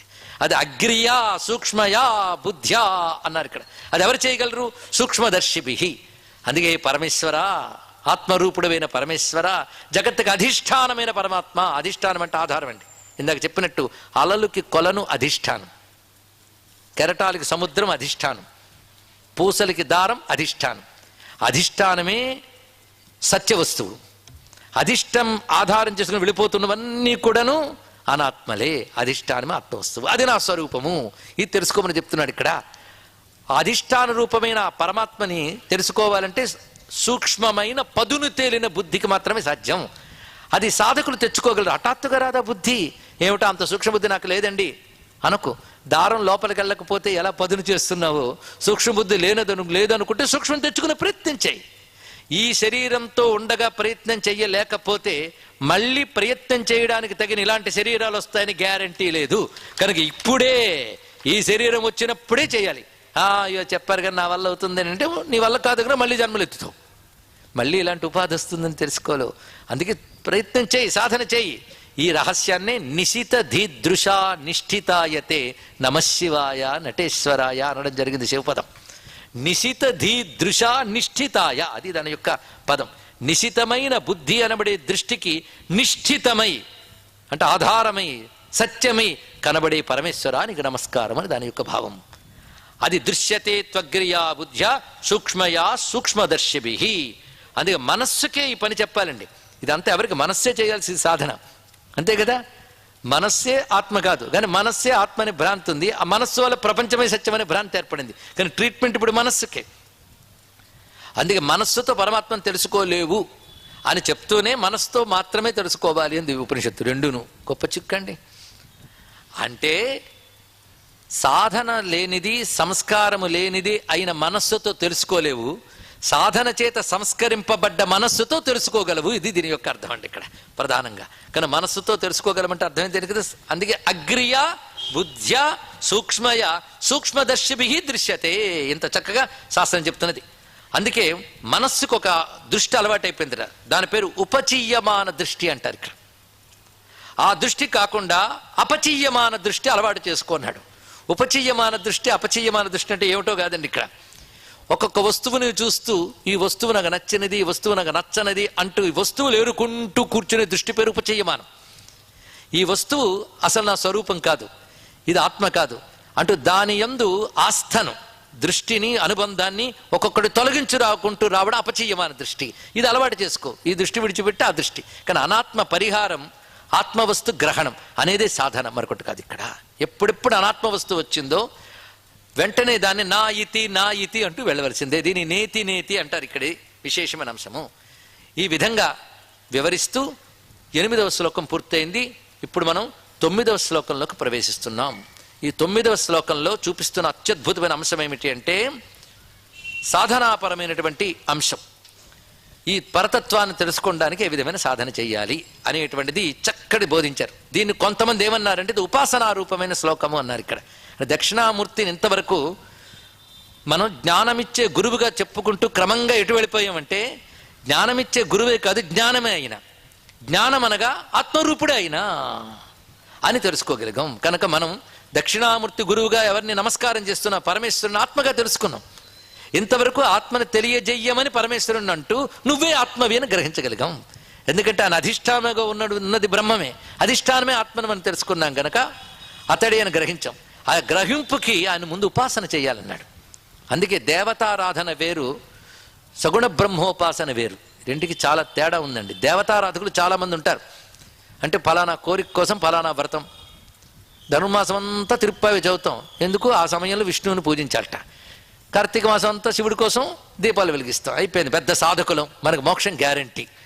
చిట్ట చివరి స్థితికి వచ్చేటప్పటికల్లా విమానం మన ఇంటి ముందు ఆగును, మనల్ని తీసుకుపోగును.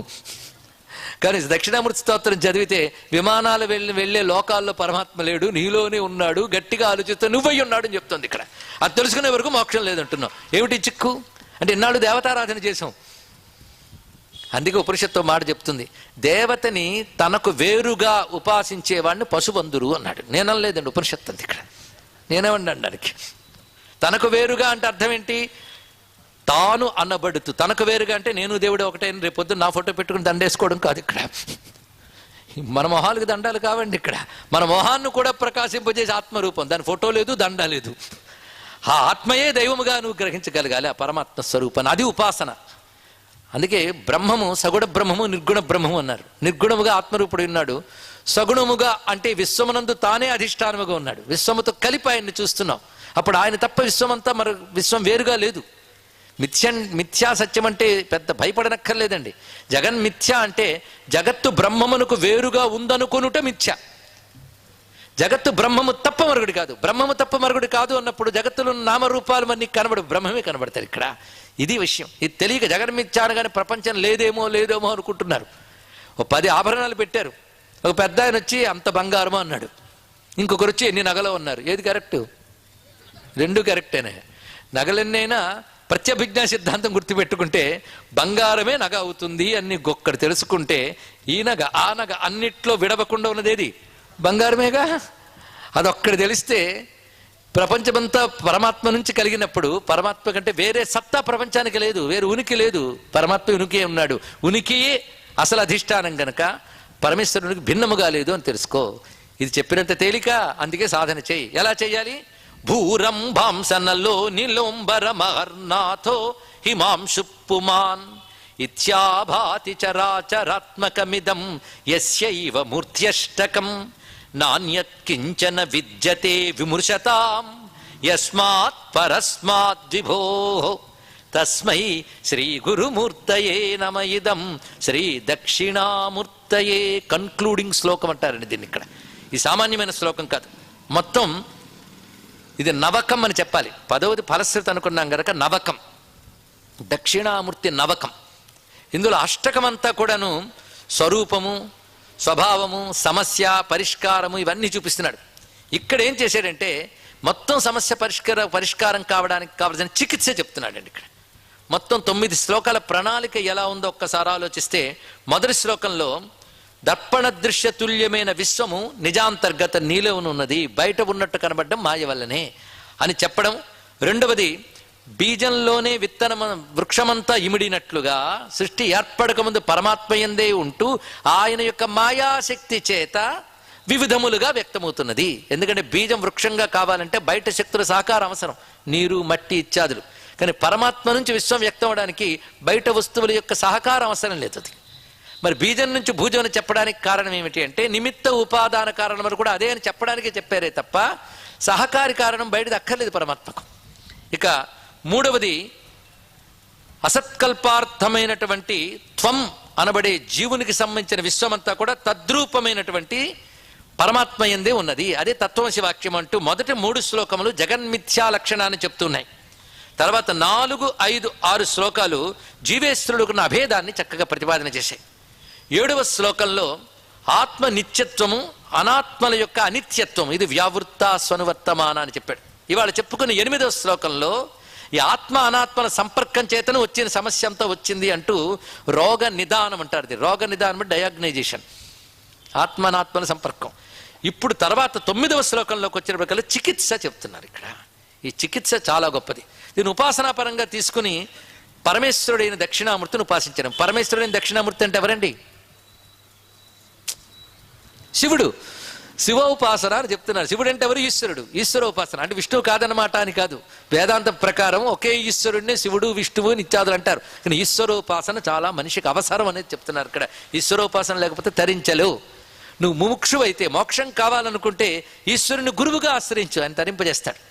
ఐహికమైన కామంలో కావాలనుకుంటే ఆ ఈశ్వరుడు నీకు ప్రదాతగానో కర్తగానో ఆరాధించు. కానీ సకామంగానైనా ఈశ్వరుణ్ణి ఆరాధించాలి. జ్ఞానం కావాలన్నా ఈశ్వరుణ్ణి ఆరాధించాలి ఇక్కడ ఎలాగోలాగా. అందుకు ఈశ్వరుని ఎలా ఆరాధిస్తావు? ఈశ్వరుడు వేరుగా ఎక్కడైనా ఉన్నాడా? ఇంతవరకు చెప్పుకున్న దాని ప్రకారం కనబడుతున్న ఈ జగత్తంతరికి అధిష్టానం ఈశ్వరుడే. అధిష్టానం ఈశ్వరుడు అన్నప్పుడు మళ్ళీ తెలుసుకోవాల్సిందే. అధిష్టానం అంటే ఆధారం. ఎలాంటి ఆధారం అంటే ఈ పుస్తకానికి అధిష్టానం ఏదండి చెప్పండి? బల్ల. నేను పరమాత్మ గురించి అడగట్లే, పుస్తకం గురించి అడుగుతున్నాను ఇక్కడ. దీనికి ఆధారం బల్ల కనుక పుస్తకానికి బల్ల ఎలాంటి అధిష్టానమో జగత్తుకి జగన్నాథుడు అలాంటి అధిష్టానం. అవునా కాదు అన్నాడు ఇక్కడ. అప్పుడు పుస్తకం వేరు బల్ల వేరు కదా, ఏకత్వం ఎప్పటికి సాధ్యమవుతుంది? వల్ల కాదన్నాడు ఇక్కడ. మరి ఎలాంటి అధిష్టానం అంటే గొప్ప మాట చెప్పాడు. కెరటాలకి సముద్రము ఎలాంటి అధిష్టానమో జీవులకు పరమాత్మ అలాంటి అధిష్టానము. ఇది స్పష్టమైన సమాధానం అండి ఇక్కడ. అర్థమైందా? కెరటాలకి సముద్రం అధిష్టానం అంటే బల్ల మీద పుస్తకం ఉన్నట్టు సముద్రం మీద కెరటాలు ఉన్నాయా? ఆలోచించండి ఇక్కడ. అంటే అధిష్టానమైన సముద్రమునకు వేరుగా కెరటాలు లేనట్లుగా అధిష్టానమైన పరమాత్మకు వేరుగా ప్రపంచం లేదు. ఇది తెలుసుకో ఇక్కడ. అందుకు నువ్వు సముద్రం యొక్క స్వరూపాన్ని తెలుసుకోవాలంటే రకరకాల కెరటాలు కనబడుతూ ఉన్నా వీటన్నిటికీ ఆధారమైన జలముగా ఏది ఉన్నదో అదే సముద్రం ఎలా గ్రహిస్తూ ఉన్నావో ఈ జగత్తులో చూస్తున్న రకరకాలుగా ఉన్న స్వరూపాలన్నిటిలో సచ్చిత్ అనే ఆధార స్వరూపంగా ఉన్నవాడు పరమాత్మ అని తెలియాలి. అంటే జగత్తును నిరసించడం కాదు, జగత్తును జగన్నాథునిగా దర్శించడం. అదే విశ్వరూప సందర్శనం, మరొకటి కాదు. విశ్వరూప సందర్శనం అంటే టాంగ్ అని ఇంత మ్యూజిక్తో ఒక ఆయన వచ్చి 10 తలకాయలు వేసుకుని కనబడడం కాదండి ఇక్కడ. విశ్వాన్ని విష్ణువుగా దర్శించడమే విశ్వరూప సందర్శనం. ఇది అయినప్పటికీ ఏమవుతోందంటే విశ్వంలో ఉపాధుల యొక్క వేరును చూడకుండా ఉపాధుల్లో చైతన్యాన్ని మాత్రమే చూడు. అది చూడగలిగితే కలిగే ఆనందం ఎంత అద్భుతంగా ఉంటుందండి ఇక్కడ. సూర్యుడు చంద్రుడు అందరూ చూస్తూనే ఉన్నారు. భగవద్గీత చదివేక సూర్యుడిని చూడండి. గీతలో స్వామి చెప్తున్నాడు, సూర్యుల్లో ఉన్న వెలుగు నేనే, చంద్రుల్లో ఉన్నది నేనే, అగ్నిలో ఉన్నది నేనే అని అన్నాడా? అన్నది నువ్వు కంఠస్థ పెట్టి అప్పచెప్పడం కాకుండా అది మనస్సులో పెట్టుకుని తర్వాత సూర్యుని చూడు. నిన్నేం చదివాం? కృష్ణ పరమాత్మ సూర్యుల్లో ఆయన ఉన్నట్ట, కానీ సూర్యునిలో వెలుగు నేనే అన్నాడు. అంటే సూర్యుడు వెలుగంతా ఎవరు? ఆయనే. రసోహమప్సు కౌంతేయ, నీటిలో రసాన్ని నేను అంటే రుచిని నేను, దాహాన్ని పోగొట్టే రుచి అనబడే శక్తిని నేను అన్నాడు. ఆ మాట వచ్చినప్పుడు గ్లాస్తో ఒక నీళ్లు తీసుకుందే ఒక్కసారి ఇంత దాహాన్ని తీరుస్తున్న ఈ నీటిలో ఆ దాహం తెచ్చగలిగే శక్తి ఎవడు? నారాయణుడే. ఇలా వస్తే తాగుతున్న నీటిలో నారాయణని చూడగలరు, కనిపిస్తున్న సూర్యుల్లో నారాయణ చూడగలరు. పైగా ఆయన ఊపిరిగా వాయువు అన్నారు కదా, మీరు చదువుతున్నారు. స్వామి యొక్క స్తోత్రంలో ఉంది కదండి, భూపాదౌ యస్యనాభిర్వియత్ అసురనిలశ్చంద్ర సూర్య అసురనిలహ అంటే ఆయన ఊపిరి వాయువు అన్నాడు. వాయువు తగులుతుందా లేదా? అందుకే కదండి లోపల కాకుండా బయట పెట్టాం ఉపన్యాసం. గాలి తగలాలి. గాలి తగులుతున్నప్పుడు గాలి ఏమని చెప్పారు? విష్ణువు యొక్క ఊపిరిని చెప్పారు కదా. నిజంగా మనకు శాస్త్రం మీద నమ్మకం ఉంటే, నిజంగా దేవుడు అంటే భక్తి ఉంటే ఊరికిన స్తోత్రాలు చదివి టైం వేస్ట్ చేయకుండా భావాన్ని గ్రహించిన వాళ్ళమే అయితే బయట ప్రకృతిలో గాలిని తగలగానే ఒక వ్యక్తి గాలి తగిలేటంత దగ్గరగా ఉన్నామంటే ఊపిరి తగిలేటంత దగ్గర ఉన్నామే, విష్ణువు ఊపిరి తగులుతున్న భావం కలగాలండి. ఇది చేస్తున్నది అనుభవానికి తెచ్చుకోవడం. కనుకనే ఈ భగవద్ అనుభవం ఎందుకు రావట్లేదంటే పుస్తకాల్లో ఉంది, నోటికి కంఠస్థ వచ్చింది. అది వచ్చింది బాధ ఇక్కడ. అనుభవానికి తెచ్చుకునే ఒక ధ్యానం కానీ భావం కానీ లేకుండా పోతుంది. అందుకే భగవత్పాదులు వారు ఏం చెప్తున్నారంటే, నువ్వు కనబడదు భగవంతుడు అంటూ కనబడిన భగవంతుని తెలుసుకోవడం మహా కష్టం అనుకుంటున్నావు, కానీ కనబడేదంతా భగవంతుడే అని తెలుసుకో అన్నాడు ఇక్కడ. అది ఎలా తెలుసుకుంటావు? కనబడుతున్న వస్తువులన్నీ పోతున్నాయి కదా అంటే వస్తువు పోతున్న వస్తువుల్లో కూడాను ఉండడం స్ఫురించడమైన చైతన్యముగా ఆయనే ఉన్నాడు గనక వాటన్నిట్లు చూడు. ఆయన్ని ఎలా చూడాలో దీన్ని చూపిస్తున్నారు. ఎందుకంటే ఎంత ప్రపంచాన్ని మీరు చిత్రిక పట్టినా ఎక్కువేం లేవండి, 8 ఉన్నాయి. తెలుసా మీకు? 8 తప్ప మరొకట్లేదు ఇక్కడ. ఆ మాట గీతలో భగవానుడు కూడా చెప్పాడు. భూమిరాపో నలో వాయు ఖం మనో బుద్ధిరేవచ అహంకార ఇతీయం మే భిన్నా ప్రకృతిరష్టడా. మే నా యొక్క ప్రకృతి 8 విధాలుగా వేరుగా కనబడుతున్నాడు. ఎవరికి వేరుగా? ఆయనకి వేరుగా కనబడుతోంది, కానీ వేరుగా లేదు. ఎందుకంటే ఈ ప్రకృతి పదార్థం చూడగానే ఈ పదార్థ లక్షణం చూడడం వల్ల దానికి ఆ లక్షణంగా ప్రకాశింపజేస్తున్న పరమార్థం మనకు తెలియట్లేదు. ఆయనే వాటిలో ఉన్నాడని ఎలా తెలుసుకోవాలి? ఆ భూమి యందు భగవంతుడు, నీటి యందు భగవంతుడు, అగ్ని యందు భగవంతుడు, వాయువునందు భగవంతుడు, ఆకాశమునందు భగవంతుడు. వెళ్ళండి ఇలాగే. ఇప్పుడు ఆకాశం కనబడుతోందా లేదా? కనబడట్లే. భూమి కనబడుతోందా లేదా? కనబడుతోంది. నీరు కనబడుతోందా లేదా? ఆధ్యాత్మిక సాధన అంటే ఇంకోంటే కాదు, కనబడుతున్న వాటిలో కనబడకుండా ఉంటూ వాటిని కనిపింపజేస్తున్న వాడిని తెలుసుకోవడమే ఆధ్యాత్మికత. మరొకటి కాదు. ప్రయత్నించి ఎక్కడికి వెళ్ళక్కర్లేదు. భూమి, దానిలో ఆయన ఉన్నాను ఆయనే చెప్పుకున్నాడు. పుణ్యోగంధ పృథివ్యాశ్చ, ఎక్కడెక్కడ ఏ విభూతిగా తాను ఉన్నాడు. అందుకు భగవంతుణ్ణి ఈ విశ్వముగా చూడడం భగవంతుని యొక్క విభూతి దర్శనం. ఆయన వీటిని కనిపింపజేస్తూ వీటికి విలక్షణంగా కేవలం సత్యద్రూపుడై ఉన్నాడు అనేది స్వరూప దర్శనం అన్నారు. ఇక్కడ విభూతి స్వరూపము, ప్రపంచం ఆయనకు విభూతి రూపము, వాటికి ఆధారమై అధిష్టానమై వాటికి ఆ శక్తినిచ్చిన వాడు స్వరూపము. కానీ విభూతిని స్వరూపాన్ని ముందు విభూతి తెలుసుకుంటే కానీ స్వరూపం తెలుసుకోలేవు. అందుకే విభూతి యోగము విశ్వరూప సందర్శన యోగము అంటే ఆ క్రమాన్ని ఎంత అందంగా చెప్పాడు భగవద్గీతలో. అన్నారు భగవద్గీత చెప్తే బాగుండని, అదే చెప్తున్నామని వివరణ చేసుకుంటున్నాను. ఇక్కడ సారరూప భగవద్గీతే దక్షిణామూర్తి స్తోత్రం. ఇప్పుడు ఎంత చక్కగా చెప్తున్నాడు. అందుకే భూమి, నీరు, అగ్ని, వాయువు వీటన్నిటి యందు ఆయన చూడన్నాడు. ఇక్కడ ఆయన చెప్పాడు కదా, మే ప్రకృతి, నా యొక్క ప్రకృతి, నా యొక్క ప్రకృతి అంటే ఆయన రూపమే, కానీ ఆయన కానట్టు కనబడుతుందిగా, అది భిన్నత్వం, అదే మిథ్య. అది తొలగించుకుని ఏకంగా చూడడం మొదలుపెట్టు. అది ఎలా చేయాలో ఇందులో చూపిస్తున్నాడు. దీన్నే అష్టమూర్తి ఉపాసన అంటారు. ఇక్కడ శివ ఉపాసనలో అష్టమూర్తి ఉపాసన అత్యంత ప్రధానం. ఇక్కడున్న ప్రతి ఒక్కరూ తెలుసుకుని చేయించండి అష్టమూర్తి ఉపాసన. ఎలా చేయాలంటే భూహు అంటే భూమి, అంబాంసి అంటే జలములు, అనలహ అగ్ని, అనిలహ వాయువు. క్రమం ఎంత చక్కగా చెప్తున్నాడు చూడండి. ఇంత చక్కటి సమాస రూపమైన వాక్యాన్ని ఇస్తూ కూడా పృథివ్యాది పంచభూత క్రమం ఎంత అక్కడ తెగకుండా చెప్తున్నారు గురుగారు. అందుకే మహాకవి అయిన భూరంభాంసి అనలహ అనిలహ అంబరహ, వాయువు తర్వాత ఆకాశం. అహర్నాథ, అహర్నాథ అంటే పగటికి ప్రభు అంటే ఎవరండి? సూర్యుడు. హిమాంశు చల్లని కిరణాలు ఉన్నవాడు ఎవరు? పుమాన్ పురుషుడు, జీవుడు. మన శరీరం అంతా నేను నేను అనుకుంటూ ఒకడున్నాడు లోపల, అహం అనబడే జీవుడు. ఎందరయ్యారండి ఇక్కడికి? 8 మంది. ఈ 8 మందిగా కనబడుతోంది చరాచరాత్మక జగత్. అంతకు తప్ప ఏమీ లేదు. చరాచరాత్మక జగత్తంతా 8 రూపములే, మరొకటి కాదు. ఈ సిద్ధాంతాన్ని ఎవరైనా వ్యతిరేకించగలరా చెప్పండి? ఇక్కడ 8 తప్ప మరొకటి లేదండి. పంచభూతాలు, సూర్యుడు, చంద్రుడు, అదేవిధంగా పుమాన్, దీన్ని క్షేత్రజ్ఞుడు అంటారు. ఇక్కడ యజమాని అని యజ్ఞపరంగా అర్థం చెప్పినా క్షేత్రజ్ఞుడు అని అర్థం తీసుకోండి. పుమాన్ క్షేత్రజ్ఞుడు, క్షేత్రము క్షేత్రజ్ఞుడు. క్షేత్రం శరీరం అయితే క్షేత్రజ్ఞుడు శరీరాభిమాని. శరీరాభిమానమే అయినటువంటి చైతన్యమే క్షేత్రజ్ఞుడు అనిపించుకుంటారు. వాడు పుమాన్. ఇత్యాభాతి చరాచరాత్మకమిదం, ఇలా కనబడుతున్న ఈ చరాచరాత్మక జగత్తు 8 రూపాలే గనక ఈ 8 ఆయన రూపములే. ఎవరి రూపాలు? ఎవడు ఆత్మగా సర్వజీవుల హృదయాల్లో ఉన్నాడో ఆ ఆత్మ అయిన పరమేశ్వరుడు యొక్క రూపాలు ఇవన్నీ కూడా. 8 తప్ప మరొకటి కాదు. నాణ్యత్ కించన విద్యతే, నా అన్యత్ కించన విద్యతే, అది తప్ప మరొక వస్తువు లేదు అని తెలుసుకో. ఎలా తెలుస్తావు? విమర్శతాం, అత్యద్భుతమైనటువంటి మాట విమర్శతాం. ఇది అండి మొత్తం ఈ శ్లోకంలో బలమైన పదం. గురువుగారు మనకి చెయ్యాల్సిన పని చెప్పేశాడు. విమర్శతాం, విమర్శ. విమర్శ చెయ్యి. విమర్శ అంటే విచారణ, ఆత్మవిచారణ చెయ్యి. సస్వరూపం ఏంటో ఆలోచించు. ఈ కనబడుతున్న 8 రూపములుగా ఉన్నవాడు ఈశ్వరుడే. ఈ 8 రూపాలు మారుతాయి కానీ ఈశ్వరుడు వీటిగా వ్యక్తమవుతూ తనకేమీ మార్పు లేని వాడి ఉన్నాడు. కనుక కనబడుతున్న వాటి ద్వారా కనబడిన వాడిని తెలుసుకోవాలి, కార్యం ద్వారా కారణాన్ని తెలుసుకోవాలి.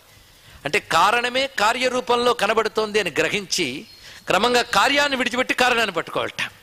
ఇది ఎలాంటిది అంటే, ఒక చల్లని చోట ఒక సరస్సు మీద మంచు ముక్కలు తేలి వెళ్తున్నాయటండి. ఇక్కడ మంచు ముక్క, అది ఎక్కడి నుంచి తయారైంది?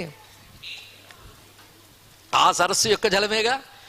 అదే మంచు ముక్క కనబడుతుంది. కానీ మంచు ముక్క వేరుగా కనబడడానికి కారణం దానికంటూ వేరే స్వరూపం రావడం వల్ల. కానీ మంచు ముక్కనే ఒక వేరే స్వరూపాన్ని కనబడుతోంది. కానీ మంచు ముక్క నిండా ఉన్నదేంటి? నీరు. ఎంత చక్కగా చెప్పేశారు. కనుక మంచు ముక్క నిండా ఉన్నది నథింగ్ బట్ వాటర్. ఏమిటా వాటర్? యా సరస్సు ఏ నీటిని కలిగి ఉందో ఆ నీరే కనబడుతుంది. కనుక ముందు మంచు ముక్క అనే కార్యాన్ని కనబడగానే దానికి కారణం ఏమిటని ఆలోచించు. అది విమర్శతాం. విమర్శతాం. ఎవడో తెచ్చి మంచు ముక్క అనబడే కొత్త వస్తువుని ఆ సరస్సులో పడేలే. ఆ సరస్సు యొక్క జలమే మంచు ముక్క అనే ఒకనొక రూపాన్ని స్వీకరించింది. ఇక్కడ అంటే స్వరూప భేదం ఏర్పడింది, స్వభావ భేదం ఏర్పడలేదు. ఇక్కడ తెలుసుకో. స్వభావం ఏది? జలమే. స్వరూపమేది? మంచు. కనుక జలస్వభావం, జలస్వరూపం, మంచు స్వరూపం వేరు అనుకుంటున్నావు. కానీ ఆ జలమే మంచు స్వరూపంగా కనబడింది. అప్పుడు నువ్వు చూస్తున్న మంచు అనే కార్యం బట్టి జలం అనే కారణాన్ని తెలుసుకుంటున్నావు. ఎప్పుడైతే కారణం తెలుసుకున్నావో కారణాన్ని కార్యాన్ని కలిపి పడుతున్నావు. ఎలా పడుతున్నావు? మంచుకి కారణము జలమని తెలిసాక ఆ జలం మంచి అనే ఎరుక ఎలా కలిగి ఉన్నదో, విడివిడిగా కనబడుతున్న ప్రపంచానికి కారణం పరమాత్మని తెలిసాక ఇదంతా పరమాత్మ స్వరూపమని ఎరుక కలగాలి. ఇది విమర్శతాం, విమర్శ వల్ల ఏర్పడుతుంది. అంతేగాని మంచొచ్చి నేను నీరేరా నన్ను నమ్ము నిన్ను బతిమలాడదు. నువ్వు తెలుసుకోవాలి మంచే నీరుని, ఇక్కడ అది నీ పని.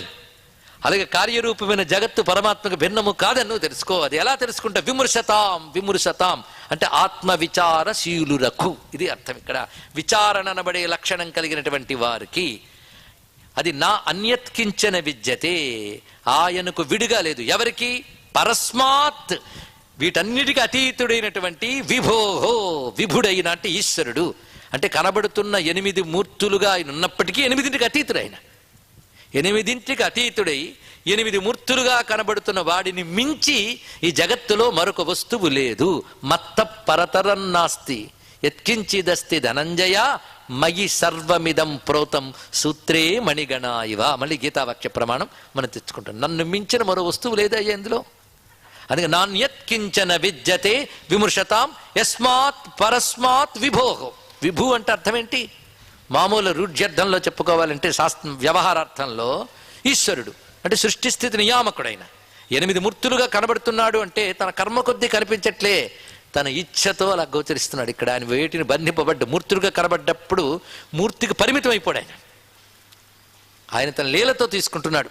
అందుకే ఈశ్వరుడు వీటన్నిటిగా కనబడుతూ వీటిని నియమించువాడు కూడా ఆయన చెప్పడానికి విభు అన్నారు. ఇక్కడ ఇంకొక అర్థం వివిధాని రూపాన్ని, వివిధములైన రూపములతో భవతి ఇది విభు, వివిధ రూపములుగా కనబడవాడు. అంటే రకరకాల జగత్తులుగా కనబడుతున్నవాడు ఒక్కడే. ఇందాక చెప్పినట్టు రకరకాల మంచు ముక్కలుగా ఒకే జలం ఎలా కనబడుతుందో ఈ 8 మూర్తులుగా విడిగా ఉన్నట్లు కనబడుతున్నవాడు ఒక్కడే. ఇది గమనించు. కానీ 8ంటిని చూస్తున్నప్పుడు ఇది వాడి యొక్క స్వరూపమైన విమర్శతాం, విమర్శ చేస్తూ ఉంటే నీలో బయట కూడా ఒకే ఈశ్వరతత్వాన్ని తెలుసుకోగలవు. అలా తెలియబడగా ఆ పరమేశ్వరుడు ఎవడని తేల్చుకున్నావో వాడే తస్మై శ్రీ గురుమూర్తయే నమ ఇదం శ్రీ దక్షిణామూర్తయే, అతడే ఈశ్వరుడు. ఈ విషయానికి అందమైన వ్యాఖ్యానం ప్రతి వారికి పనికొచ్చేటట్టు మనం తెలుసుకోవచ్చు. వాడు ఆత్మజ్ఞానం కోసం తపించేవాడు కావచ్చు, జిజ్ఞాసువు కావచ్చు, జ్ఞానాన్ని గ్రహించగలిగేవాడు కావచ్చు, ఇవేవి లేకుండా నాకు ఇవన్నీ అక్కర్లేదండి బ్రతికున్నాళ్ళు హాయిగా బతికితే చాలు అనుకునేవాడే కావచ్చు. ఎవరికైనా పరిష్కారం ఈ శ్లోకమే. ఎవరైనా ఆఖరికి ఇక్కడ ఏదో వీటి గురించి ఆలోచించకుండా పూలు పాలు అమ్ముకునే వాళ్ళు సామాన్యుల గురించి చెప్తున్నా. ఈ వీటి ఆలోచనలేనా సామాన్యులకు కూడా ఈ శ్లోకం పనికొస్తుంది. ఎలా పనికొస్తుంది, దీన్ని ఎలా తెచ్చుకోవాలో చూపిస్తున్నాం. అందుకే దీన్ని కొందరు ఉపాసనాపరమైన శ్లోకంగా వ్యాఖ్యానించారు. కొంతమంది ఇది వివేచన చేసి ఆత్మతత్వాన్ని తెలుసుకోవడానికి పనికొచ్చేదే అని చెప్పారు. దీన్ని బట్టి తేలింది ఏంటంటే ఉపాసన కూడా తెలిసి చేస్తే ఉపనిషత్తత్వమే అవగతమవుతుందని చెప్తుంది. ఇక్కడ ఇది గ్రహించే, ఇక్కడ ఇది కూడా విచారంలోకి తీసుకో. ఎలాగో ఇక్కడ వివరిస్తున్నారు. ఈ వివరించేటప్పుడు ఒక మాట చెప్పారు సురేశ్వరాచార్యులు గారు. విరాట్ శరీరే బ్రహ్మాండే, బ్రహ్మాండమునకు విరాట్ శరీరం అని పేరు. అంటే పరమాత్మ యొక్క మహాశరీరం బ్రహ్మాండం. విరాట్ శరీరే బ్రహ్మాండే ప్రాణినాపి విగ్రహే. ఏమి మాట! విరాట్ శరీరం బ్రహ్మాండము పరమాత్మ యొక్క విరాట్ శరీరం, అలాగే ప్రాణుల యొక్క శరీరం, ఈ రెండూ కూడాను ఒకే మెటీరియల్తో తయారయ్యా అన్నాడు. ఇక్కడ ఇది తెలియాలంటే కెరటంలో ఏ మెటీరియల్ ఉందో సముద్రంలో అదే మెటీరియల్. ఏమిటి ఆ మెటీరియల్? నీరు. ఇంత చక్కగా చెప్పేశారండి, ఇంకేం వేదాంతత్వం తెలిసిపోయినట్టే. కానీ విరాట్ శరీరే బ్రహ్మాండే ప్రాణినాప విగ్రహే, ఈ రెండిట్లో ఉండే తత్వం మాత్రం 36. ఏది ఆగమశాస్త్ర ప్రకారంగా. సాంఖ్యం ప్రకారంగా అయితే 24, కొందరు 25 అంటారు. అంటే పంచభూతాలు, పంచతన్మాత్రలు, పంచ జ్ఞానేంద్రియాలు, పంచ కర్మేంద్రియాలు, మనోబుద్ధి చిత్త అహంకారములు, ఇవన్నీ నేను అనుకునేటువంటి పురుషుడు. అంతే కదా? ఇవి 25.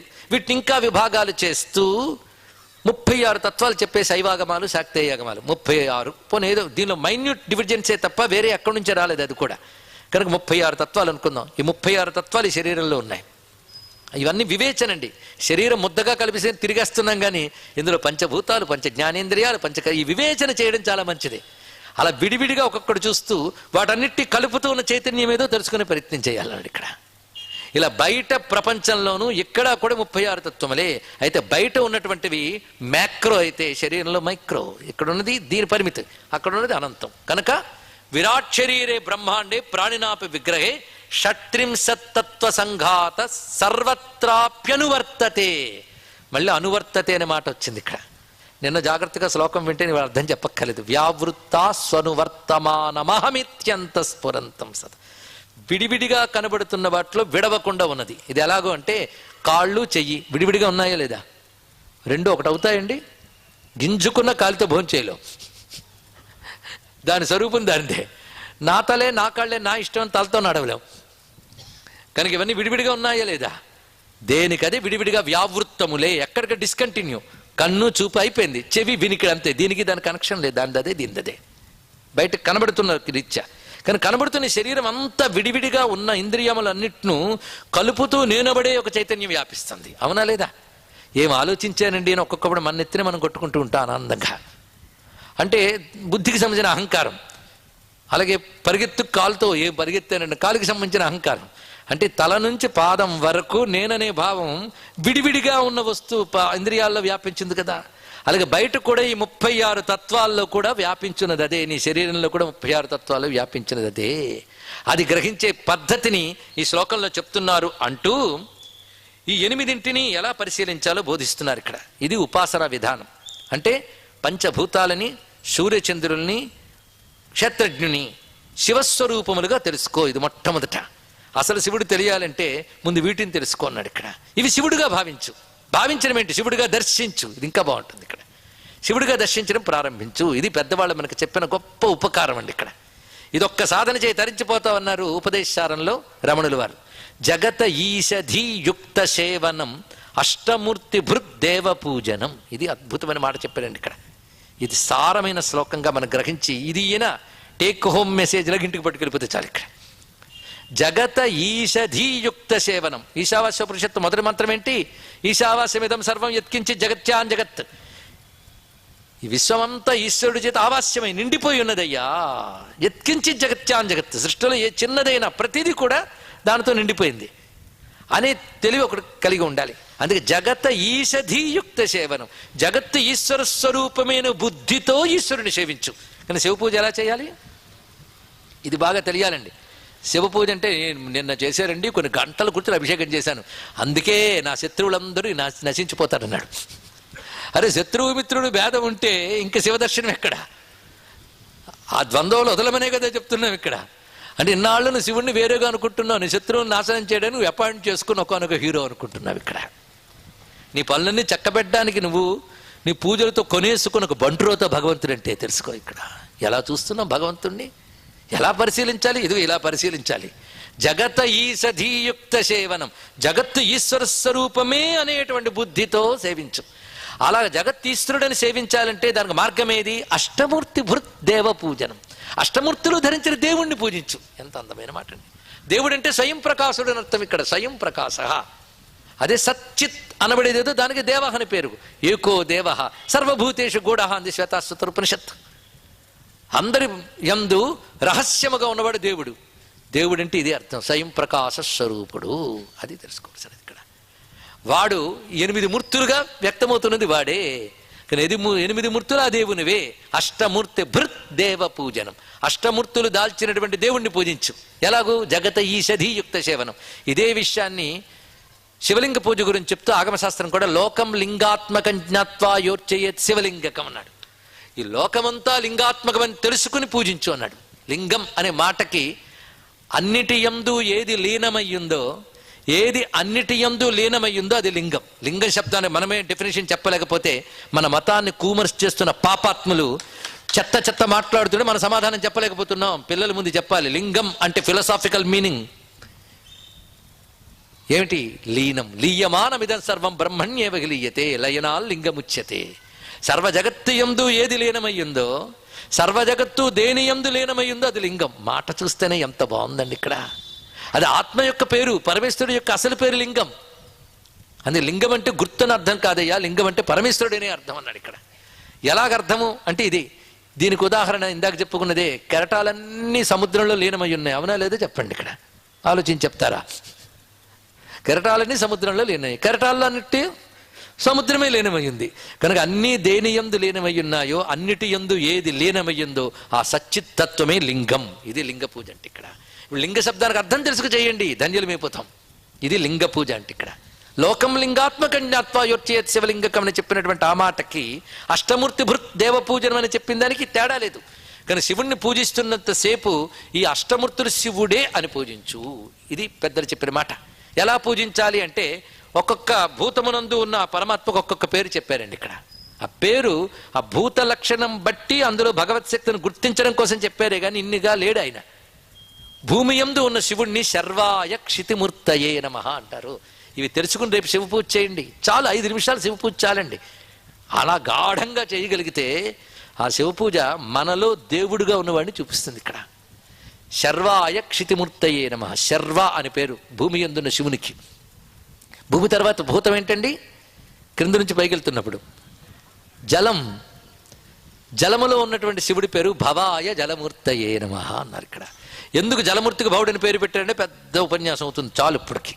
భవాయ జలమూర్తయే నమః.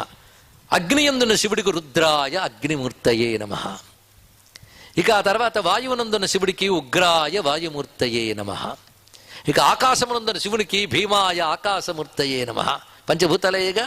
సూర్యుడి యందున్న శివుడికి ఈశానాయ సూర్యమూర్తయే నమః. చంద్రుడి యందున్న శివుడికి మహాదేవాయ చంద్రమూర్తయే నమః. ప్రతి జీవ చైతన్యంగా ఈ శరీరమునందు అహం అనే రూపంతో క్షేత్రజ్ఞుడిగా ఉన్న శివుడి పేరు పశుపతయే యజమానమూర్తయే నమః అన్నారు. ఇక్కడ 8 నామాలు అనుకుంటే చాలు, మరే అక్కర్లేదు. దీన్ని మరొక క్రమంలో భవాయ దేవాయ నమః, శర్వాయ దేవాయ నమః, ఈశానాయ దేవాయ నమః, పశుపతయే దేవాయ నమః, రుద్రాయ దేవాయ నమః, ఉగ్రాయ దేవాయ నమః, భీమాయ దేవాయ నమః, మహతే దేవాయ నమః. పశుపతయే చెప్పుకున్నాం కదా, 8 నామాలు చెప్పిస్తాం. ఇందులో మీరు గమనించండి, భీమాయ దేవాయ, భవాయ దేవాయ. ఇందులో భవాయ శర్వాయ మారుతుంది, దేవాయ మారలేదు. దేవ అంటే స్వయం ప్రకాశకుడు కనుక జలములందు భవుడుగా కనబడుతున్న దేవుడికి నమస్కారం, భూమి యందు శర్వుడుగా కనబడుతున్న దేవుడికి నమస్కారం. వీటంట్లో దేవ అనేది సామాన్యముగా అన్నింటిలో వచ్చింది. దేవంటే స్వయం ప్రకాశకుడైన పరమాత్మ భూమి, నీరు, అగ్ని, వాయుని 8 మూర్తులతో ప్రకాశిస్తున్నాడు. కనుక కనబడుతున్న 8 శివుడే అని తెలుసుకుంటే తర్వాత 8ని వదిలి శివుడినే పట్టుకుంటాను. ఇక్కడ ఇది ప్రధానమైన లక్షణం.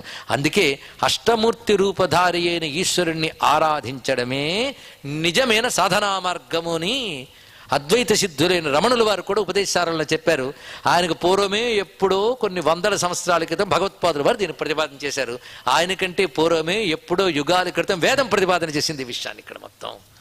కనుక అష్టమూర్తి భృద్దేవ పూజనం, విశ్వమే పరమాత్మ యొక్క స్వరూపంగా ముందు పూజించగా పూజించగా పూజించగా నువ్వు విశ్వంలో ఒక భాగమే కదా. మరి విశ్వం పరమాత్మ రూపమైనప్పుడు నువ్వు వేరేగా ఉన్నావా? నువ్వు అందులో ఉన్నావు. కనుక నీలో కూడా ఇదే ఉంది. కనుకనే ఇక్కడ సురేశ్వరాచార్య వారు గొప్ప మాట చెప్పారు. ఇక్కడ తస్మాత్ సర్వాత్మకమిదం స్వశరీరం విచింతయేత్.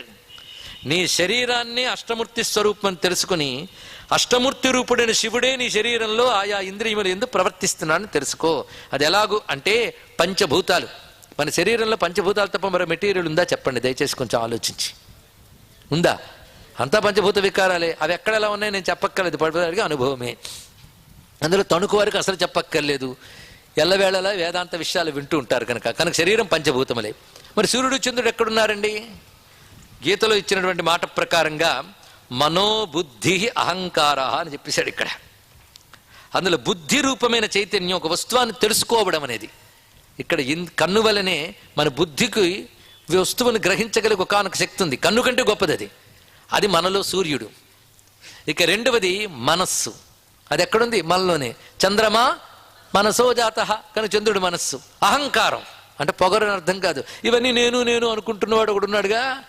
ఆ అహంకార రూపమైనటువంటి వృత్తి ఏది ఉన్నదో అది పుమాన్, అది క్షేత్రుడిని చెప్పబడుతుంది. 8 అయిపోయాయి. 8 శివుడు అయితే మరి నేనెవరు?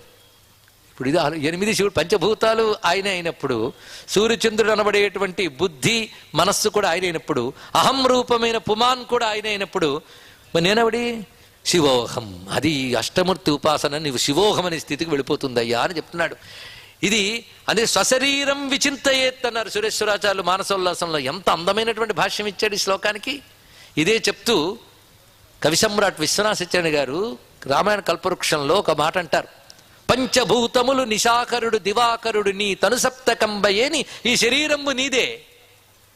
మొత్తం పంచభూతాలు, సూర్యుడు చంద్రుడు నీ 7 శరీరాలు అయితే నా శరీరం నీదే. మరి ఏతదధిష్టాత ఎవ్వడో, ఇలాంటి శరీరాన్ని అధిష్ఠించి ఇవి తెలుసుకుంటున్నాను అనుకుంటూ ఎవడున్నాడో వాడు నీ అష్టమ తనువు, వాడు నీ 8వ శరీరం అయిపోయాడు. కెరళి నన్నేమి మిగిల్చితివి స్వామి బిట్టు నేనన్న అభిజ్ఞగాక అన్నాడు ఇక్కడ. కనుక అష్టమూర్తి ఉపాసనము అద్వైత సిద్ధికి హేతువుతుంది. అది తప్ప మరొకటి లేదని తెలియడం వరకు కనిపిస్తున్న దాన్ని అదిగా భావన చెయ్యి. ఇది ఇక్కడ తెలియదు, ఇది గొప్ప విశేషం ఇక్కడ. కనుక అష్టమూర్తుల్ని శివభావనతో ఆరాధన చెయ్యు. చెయ్యగా శివుడు తప్ప అన్యము లేదని విషయం తెలుస్తుంది. కనుక కార్యముగా కనబడుతున్న జగత్తుకి మొట్టమొదటి చెప్పిన జన్మాద్యస్య యతః అన్నప్పుడు విశ్వానికి విశ్వేశ్వరుడే కారణం కనుక కార్యముగా కనబడుతున్న విశ్వమునందు కారణముగా ఉన్న విశ్వేశ్వరుణ్ణి అనుక్షణం ప్రతి పదార్థం చూస్తున్నప్పుడు ఆయన గుర్తు రావాలి నీకు ఇక్కడ, ప్రతి పదార్థం అందు. అందుకే నాన్న నీకు కనబడే వస్తువులు నాకు కనబడుతున్నాయి అన్నాడు పిల్లాడు. సముద్రం, నేల, నీరు, గాలి, చెట్టు, పుట్ట, త్రిమూర్తులు, పురుషులు, స్త్రీలు, ఇన్ని నువ్వు చెప్తావు కదా. నాకు నీకు ఇవే కనబడుతున్నాయి. కానీ నీకు నాకు దృష్టిలో తేడా ఉంది. నాకు వీటన్నిటి యందు సద్రూపంగా చిద్రూపంగా ఉన్నవాడే కనబడుతున్నాడు. నీకు వాడు తప్ప ఇవన్నీ కనబడుతున్నాయి. సత్ అనే మాటకి తెలుగులో ఏమంటారండి? ఉన్నాడు. మరొక మాట ఉంది కలడు, విన్నారు కదా. కనుక సద్రూపముగా ఆయన ఉన్నాడు అంటూ కలడంబోది కలండు గాలి కలడాకాశంబునన్ కుంభినిన్ కలడగ్నిన్ దిశలన్ పవళ్ళ నిశలన్ ఖజ్జోత చంద్రాత్మలన్ కలడోంకారమునం త్రిమూర్తుల త్రిలింగ వ్యక్తులం దంతటన్ కలడీసుండు కలండు తండ్రి వెదకంగానేల ఇయాయడల్. ఇదండి ఉపనిషత్తు. ఇదేంటండి భాగవతం భక్తి తెచ్చుకో దీనికి అంటించారు అంటే అక్కడ ఉన్నది ఇదే. మనం ఏంటంటే పాటలు పాడడం, భజనలు చేయడం, స్తోత్రాలు చేయడం ఆధ్యాత్మికత అనుకుంటున్నాం. కానీ వాటి అర్థం తెలుసుకోవడమే ఆధ్యాత్మికతని అనే అర్థం ఎప్పుడు తెలుస్తుందో. ప్రహ్లాదుని ఒక్క మాట చాలదండి. కలడంబోది, అంబోది అంటే తెలుసు కదా సముద్రం. కలడంబోది కలండు గాలి కలడాకాశంబునన్ కలడగ్నిన్ దిశలన్ పవళ్ళ నిశలన్ అంటే పగళ్లలో రాత్రుల్లో ఖద్యోత చంద్రాత్మలన్ సూర్యుల్లో చంద్రుల్లో. అంతేకాదు త్రిలింగ వ్యక్తులందంతటన్ కలడు ఓంకారమునన్ త్రిమూర్తుల ఇన్నిట్లో ఉన్నాడు.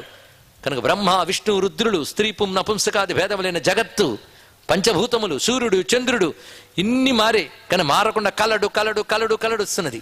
కనుక అనాత్మలుగా అనేకముగా కనబడుతున్న వాటి యందు యస్యైవ స్ఫురణం సదాత్మకం. అక్కడ ప్రహ్లాదుడి మాటకి ఇక్కడ శంకర భగవత్పాలు వారికి ఇసుమంత కూడా భేదం లేదండి, ఒకటే చెప్పారు ఇద్దరు కూడా. ఇక్కడ అక్కడ నువ్వు భక్తి ఏమో అనుకుంటున్నావు, జ్ఞానానికి విరుద్ధం అనుకుంటున్నావు. కనుక భక్తి జ్ఞానం రెండూ మనకు తెలియలేదన్న విషయం తెలిస్తే చాలు. ఇక్కడ ఎంత రమ్యమైన అంశం ఉందండి. ఇప్పుడు కలడు అనేటువంటిది కామన్ అంశాన్ని తీయండి మొత్తం. కలడంబోది కలండు గాలి కలడు. కనుక భగవంతుడు కలడు అంతే కదా. మొత్తం ఆ పద్యం నుంచి తీసుకోవాల్సింది కలడు ఒక్కటే. ఈ కలడు అంబోది సముద్రం వీటన్ని తగిలింది అంతే. మనకు కనబడుతున్నాయి సముద్రం, హిరణ్యకశిపుడికి కనబడింది అదే. కనుక నాన్న నేను వేరే విష్ణువునికి పరిచయించట్లేదు. నువ్వు చూస్తున్న వాటిలో నువ్వు ఉన్నాయి అనుకున్న వాటిలో ఉనికిగా ఎవడున్నాడు వాడే విష్ణువు అన్నాడు. మరి నాకు కనబడలేదే అంటే దానికి వేరే ఒక సాధన చేయాలి నాన్న అన్నాడు. ఇక్కడ ఎలా చేయాలి? ఇందుగలడు అందులేడుని సందేహము లేదు, ఆయన ఉన్నాడన్న సందేహం లేదు. నువ్వు సాధన అన్వేషణాత్మక దృష్టి ఉండాలి, వెతకాలే ఉన్నవాడిని నువ్వు. అందుకే ఎందెందు వెదకి చూచిన అందందే కలడు దానవాగ్రని వింటే. ఆ కలడు కలడు కలడు కలడు కలడులో ఉందండి. కలడు అనే దానికి సంస్కృతంలో అస్థి అంటారు, దానికి సత్ అంటారు. ఆ సత్తే సద్రూపమైన బ్రహ్మము. కనుక ఈ పంచభూతముల యందు సూర్యుని యందు చంద్రుని యందు పుమాన్ అనబడేటువంటి జీవ చైతన్యమునందు ఉన్నదిగా ఉన్నవాడు వాడే. కనుక వీటిని ఆయన మూర్తులుగా ఉపాసించు. గట్టిగా నువ్వు ఆలోచిస్తే దీనికి వేరుగా మరేదీ లేదు. వీటన్నిటి యందు ఉన్నవాడు పరస్మాత్, గొప్ప మాట వేశాడు, వీడికి అతీతముగా కూడా ఉన్నవాడు వాడే. కనుక అష్టమూర్తులుగా కనిపిస్తున్నంత మాత్రాన అష్టమూర్తులకు పరిమితులే లేడు ఆయన, అది తెలుసుకో. దీన్ని ఉపనిషత్తు మరొక తోడు చెప్తుంది. భూమి యందు ఆయన ఉంటాడు, భూమి ఆయన తెలుసుకోలేదు. జలంలో ఆయన ఉంటాడు, జలం ఆయన తెలుసుకోలేదు. కంటిలో ఆయన ఉంటాడు, కన్ను ఆయన చూడలేదు అంటూ వాటిలో ఆయన ఉంటున్నా వాటిని తెలుసుకోలేవు అంటూ చెప్తున్నది ఇక్కడ. కనుక ఈ మూర్తులుగా ఆయన ఉంటూనే వీడికి అతీతంగా ఉన్నాడు, అది తెలుసుకో ఇక్కడ. ఈ మాటని యస్మాత్ పరస్మాత్ విభోహో అనే మాటలు అత్యద్భుతంగా చెప్పారు ఇక్కడ. కనుక కనిపిస్తున్న జగత్తు పరమేశ్వర స్వరూపంగా ముందు నువ్వు భావన చెయ్యగా మానసం తు కిం మార్గణే కృతే నైవ మానసం మార్గ ఆర్జవం. ఉపదేశారంలో రమణుల వారు చెప్తున్న మరొక మాట ఇదే మార్గణం. మార్గణం అంటే ఎందెందు వెదకి చూచిన, ఇదే అన్వేషణాత్మక దృష్టి, ఇదే అగ్రియా సూక్ష్మయా బుద్ధ్యా అని చెప్పినట్టుగా అహమ్మయం కుతో భవతి చిన్వత అయి పతత్యహం నిజ విచారణం. చిన్వత అహం అయం కుతో భవతి, అహమయం కుతో భవతి చిన్వతః అయి పతత్యహం నిజ విచారణం. అహం అయం, నేను ఇది అనేది ఎక్కడి నుంచి వచ్చింది అని వెతకడం మొదలు పెడితే అది తప్ప మరేదీ లేదనే తెలివి నీకు వస్తున్నది. నా విచారణాత్మకమైనటువంటి అంశం ఇది. వేదం చెప్పిన మాటనే చెప్తున్నది అంటూ వేదంలో విశ్వం భూతం భువనం చిత్రం బహుదా జాతం జాయమానం చ యత్ సర్వో హ్యేష రుద్రః తస్మై రుద్రాయ నమో అస్తు. ఇది మంత్రం అండి. ఈ మంత్రం అప్పుడప్పుడు అభిషేకాలప్పుడు కూడా చదువుతుంటారు. మంత్రం చెప్పారండి, మనం కూడా తెలుసు కదా అని అనేస్తూ ఉంటాం. 10 సార్లు వింటే మనకే తెలిసిపోతుంది. నేను చదవడం చూశారా లేదా 10 మందిని కూడా చూస్తూ ఉంటాం.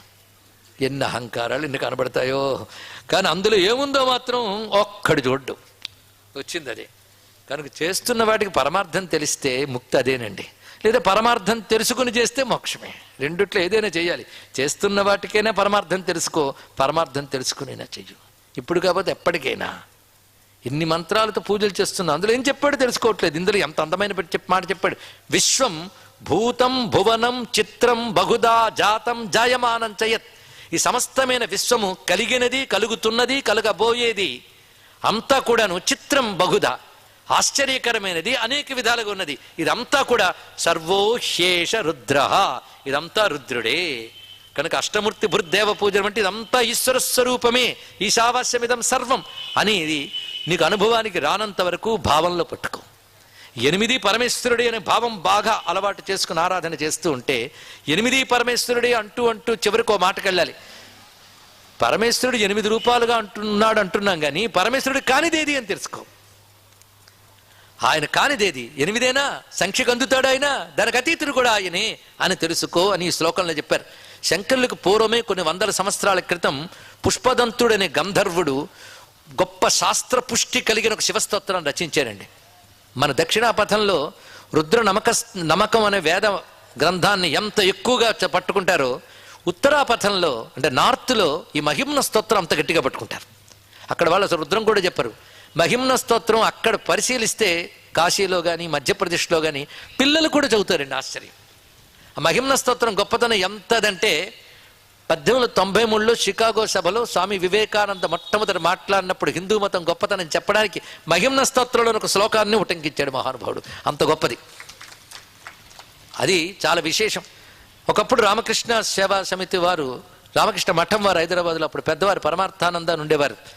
వారు వివేకానంద ఇది ఉటంకించాడనే విషయం తెలిసిన వారు, బాగా గ్రహించిన వారు కనుక ఒక్క దానిపైనే మాట్లాడమనంటే మహిమ్న స్తోత్రం గురించి చెప్పుకుంటూ 7 రోజులు పట్టిందండి. అంత ఉంది, అంత గొప్ప స్తోత్రం అది. ఇక్కడ అందులో ఒక అత్యద్భుతమైన స్తోత్రం ఈ శ్లోకానికి ఆధారం అంటే శంకర భగవత్పాదులకు కూడా ఇన్స్పిరేషన్ ఇచ్చిన కవి పుష్పదంతుడు.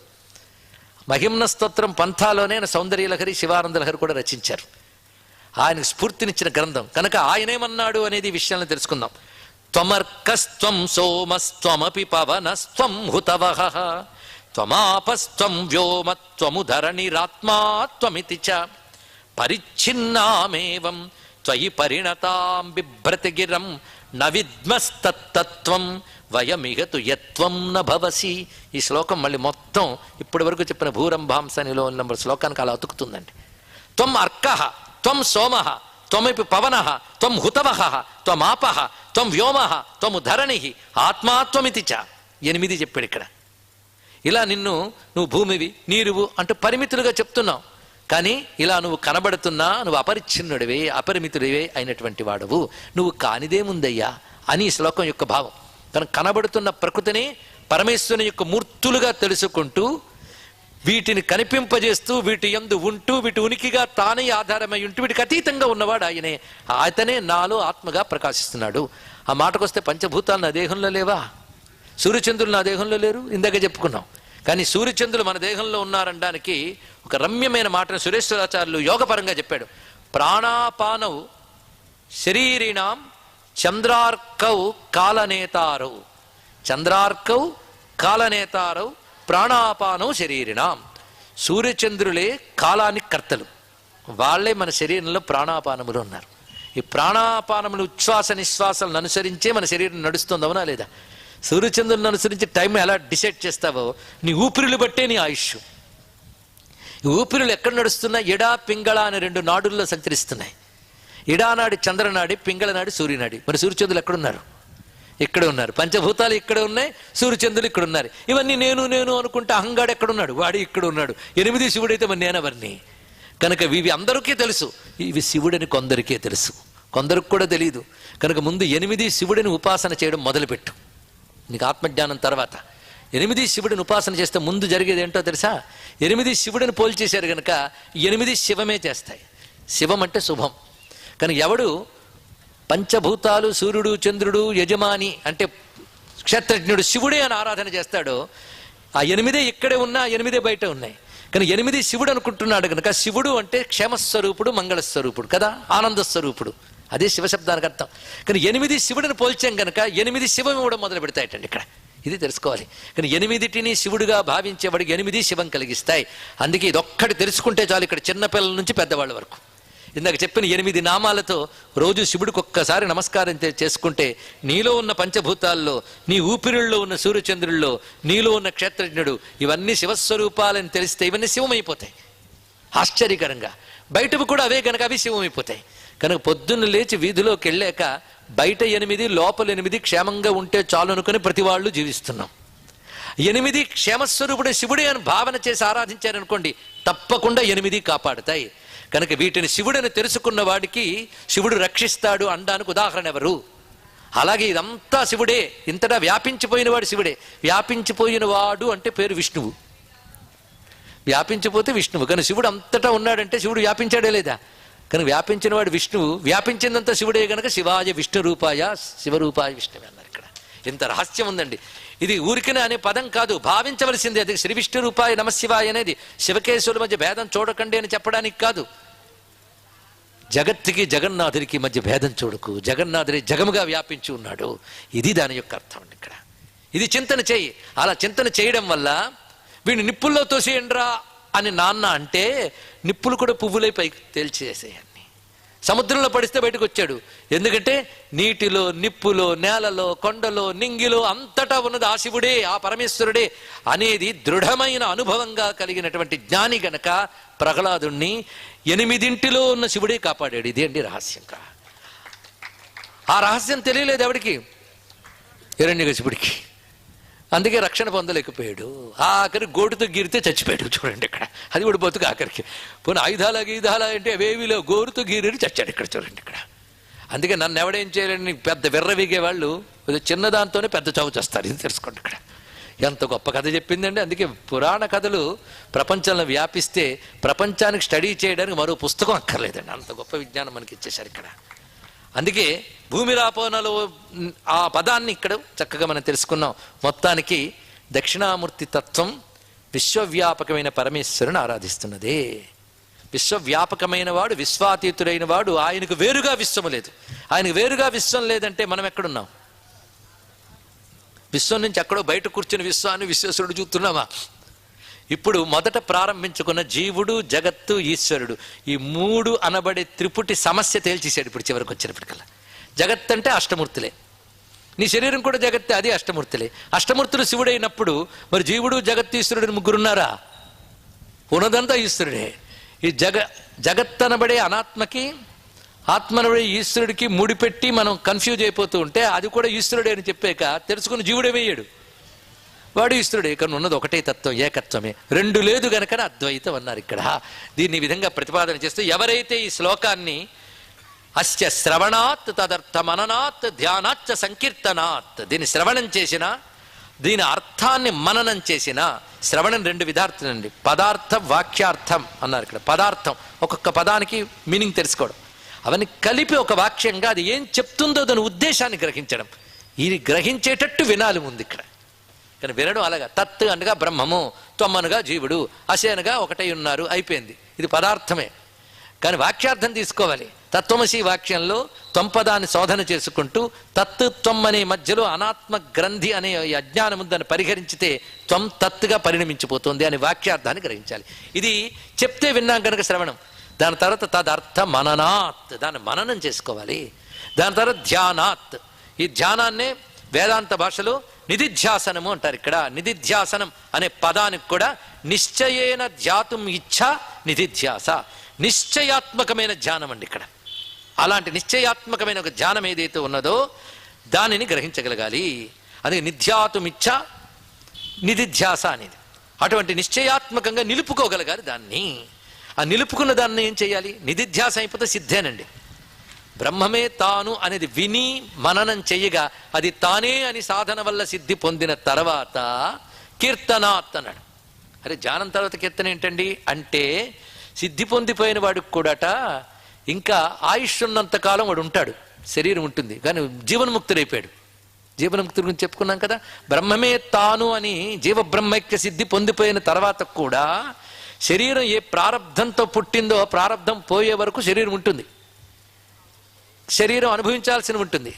కానీ జీవన్ముక్తుడికి కర్మానుభవం ఉంటుందా? పెద్ద ప్రశ్న. శరీరం ఉంటుంది, శరీరం అనుభవించేది అనుభవిస్తున్నా అది నేను అనుభవిస్తున్నాననేటువంటి అజ్ఞానం ఉండదు కనుక కర్మానుభవం ఉండదు వాడికి. అది తెలుసుకోండి ఇక్కడ. దానికి మొన్ననే మనం ఉదాహరణ చెప్పుకున్నాం, ఆవుకి గులాబీ దండ వేయడం లేక. ఇంకా మంచి ఉదాహరణ చెప్పారండి. ఒక కడవని నీటిలో ముంచి పెడితే తీసి పెడితే కాదు, నీటిలో ముంచి పెడితే కడవలో నీరు బయట నీరు రెండు ఉంటాయి కదా, ఉన్నాయా? అంతా ఒకటే.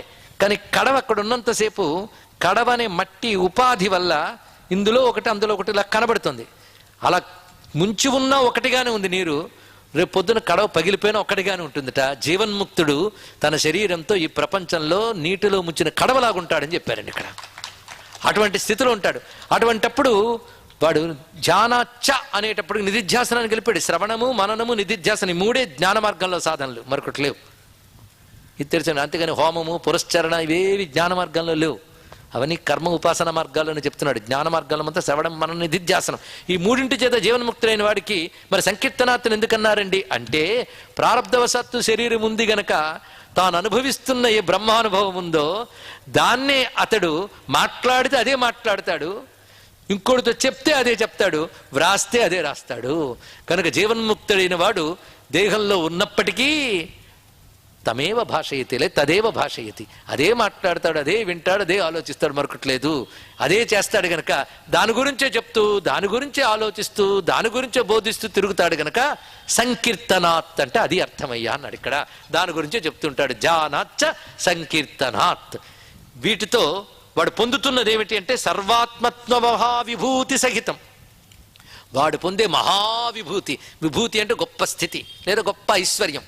అదేమిటంటే తాను సర్వాత్మమైన బ్రహ్మమే అనబడే జ్ఞానం పొందుతాడు. దాన్ని మించిన ఐశ్వర్యం లేదండి. అందుకే మహావిభూతి అన్నాడు. దానితో పాటు స్యాత్ ఈశ్వరత్వం స్వతః, వాడికి స్వతహా ఈశ్వరత్వం వస్తుంది. అంటే ఈశ్వరుడైపోతాడు వాడు అన్నాడు. అంటే జీవుడు ఈశ్వరుడైపోయాడు, కొత్తగా అయ్యేదేమిటి, వాడే ఉన్నాడు, ఈశ్వరుడు అవుతాట. అంటే అర్థం ఏంటంటే వాడు కూడా పంచభూతాదులకు లోను కాడు, అది చెప్పడం ఇక్కడ. వాడు ఆజ్ఞ అనుసరించి పంచభూతాలు నడుస్తాయి, కానీ తాను ఆజ్ఞాపించాలి, వాటిని నిగ్రహించాలి సంకల్పాలు చేయడు ఆయన. అందుకే ఒక్క జీవన్ముక్తుడికి ఉండే ప్రభావం అంతో తెలియదండి మనకి. ఒక జీవన్ముక్తుడు ఈ పక్క నుంచి నడిచి వెళితే వాడి గాలి తగిలితే మనకున్న దరిద్రాలు రోగాలు కూడా పోతాయి. అందుకు కొంతమంది జీవన్ముక్తులకు చూపు చూస్తే చాలు బ్రతుకు ధన్యమైపోతుంది ఇక్కడ. ఎందుకంటే వాడు బ్రహ్మముతో తాదాత్మ్యం చెందిపోయాడు గనక సర్వ ప్రపంచాన్ని నడపగలిగిన బ్రహ్మమే తానని ఐక్యమైపోయాడు. వాడికి వేరే మనస్సు లేదు, అప్పుడు బ్రహ్మమే తప్ప మరొకట్లేదు. ఆ బ్రహ్మమే తాననేటువంటి ఎరుకతో ఉన్నాడు గనక వాడు చూపు చూస్తే వాడి కళ్ళల్లోంచి ఆ బ్రహ్మప్రకాశం వస్తుంది, వాడి నోటి నుంచి ఆ బ్రహ్మము యొక్క పలుకులు వస్తాయి. అందుకే కొంతమంది జీవన్ముక్తులు అవధూతలు పిచ్చివాళ్ళలా కనబడుతున్నా వాళ్ళు ఒక రాయి విసిరి కొట్టినా వాళ్ళకు తిట్టినా చాలు అనుకుని వాడు చుట్టూ తిరిగిన మహాపండితులు ఉన్నారండి. చాలా మందికి తెలిసే ఉంటుంది ఇక్కడ. అలాంటి మహాత్ములందరూ వాళ్ళొక చూపు చూస్తే చాలు. అందుకే పరమాచార్యుల ముందు నిలబడ్డప్పుడు ఆయన ఒక్క చూపు చూస్తే బ్రతుకులు మారిపోయి అందరికీ. కనుక చూసారా ఎంతమందిని మార్చాను అన్న ఆయన. ఎందుకంటే దేహాభిమానం లేదు మహానుభావుడికి ఇక్కడ. జీవన్ముక్తులు ఆ విధంగా ఉంటారు. అందుకే వాళ్ళకు వచ్చే ఐశ్వర్యం సామాన్యంగా ఎందుకు కాదు. అందుకే చాలామంది తెలుసుకోవాలి ఏంటంటే ఈ అద్వైత సిద్ధి వేదాంత శ్రవణంలో ప్రయోజనం ఏమిటి అని. దానివల్ల పొందే ప్రయోజనం కంటే గొప్ప ప్రయోజనం సృష్టిలో ఏదీ లేదు, తెలుసుకోండి ఇక్కడ. అంతేకాదు వాళ్ళకి అష్టసిద్ధులు సిద్ధిస్తాయి. అణిమా మహిమ గరిమా లఘిమ ప్రాప్తి ప్రాకామ్య ఈశిత్వ వశిత్వాది అష్టసిద్ధులు వాళ్ళకి అందుబాటులో ఉంటాయి. కనుక కొంతమంది సిద్ధ పురుషులు ఏకకాలంలో అనేక చోట్ల కనబడగలరు, వాళ్ళు జీవన్ముక్తులేని వారు. అంతేకాదు తేలికపాటి దేహంతో ఉంటారు. త్రైలింగ స్వామిని మహానుభావుడు ఉండేవాడు, 300 ఏళ్ళు జీవించాడు కాశీలో. ఆయన గంగ ప్రవహిస్తుంటే దాని మీద కూర్చునేవట. మన అణిమా మహిమ గరిమా లఘిమ లేదు. ఇలాంటి బ్రహ్మజ్ఞాని రామాయణంలో ఉన్నాడు. ప్రదర్శించాడు. లోకోపకారం అవసరమైతే ప్రదర్శిస్తాడు. అందుకే రామకార్యం కోసం చూపించాడు సిద్ధులని. అంతవరకు ఎవరికి ఆయన ఉన్నట్టే తెలియదు. అలా ఆకాశంలోకి ఎగిరాడు, అంత బరువైన దేహాన్ని పెంచాడు, మళ్ళీ ఇంతగా చేశాడు. ఇంత చేసి ఏమీ అంటని బ్రహ్మజ్ఞానిగా ఉన్నటువంటి హనుమంతుడు దీనికి పెద్ద ఉదాహరణ. అందుకే బ్రహ్మము గురించి విచారణ చేసిన వాడు విచారణ దశలోనే కొన్ని సిద్ధులు వస్తాయండి. ఎందుకంటే వాడు అనాత్మల గురించి ఆలోచించకుండా రాగద్వేషాలు వదిలి బ్రహ్మముని విచారణ చేస్తున్నాడు.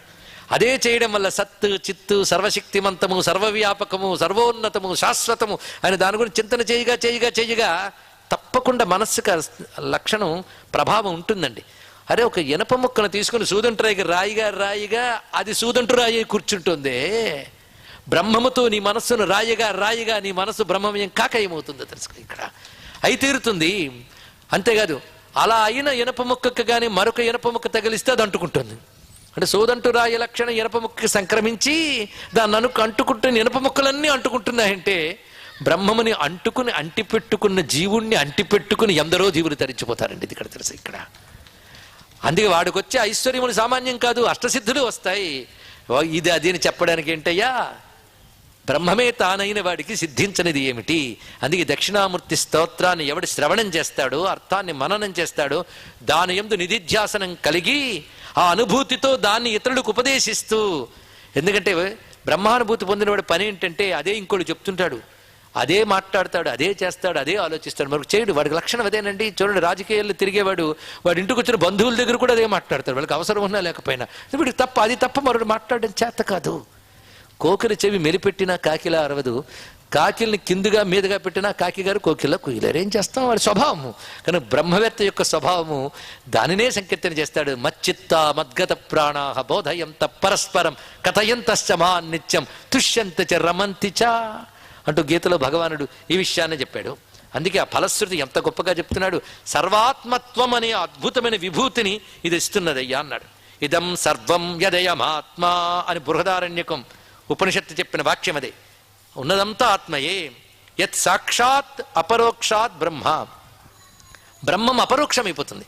ప్రత్యక్షం అంటే ఇంద్రియాలకు కనబడ్డం, పరోక్షం అంటే మనకు వేరుగా ఉండడం. బ్రహ్మము ప్రత్యక్షమా పరోక్షమా? ఇది పెద్ద చర్చ చేశారండి.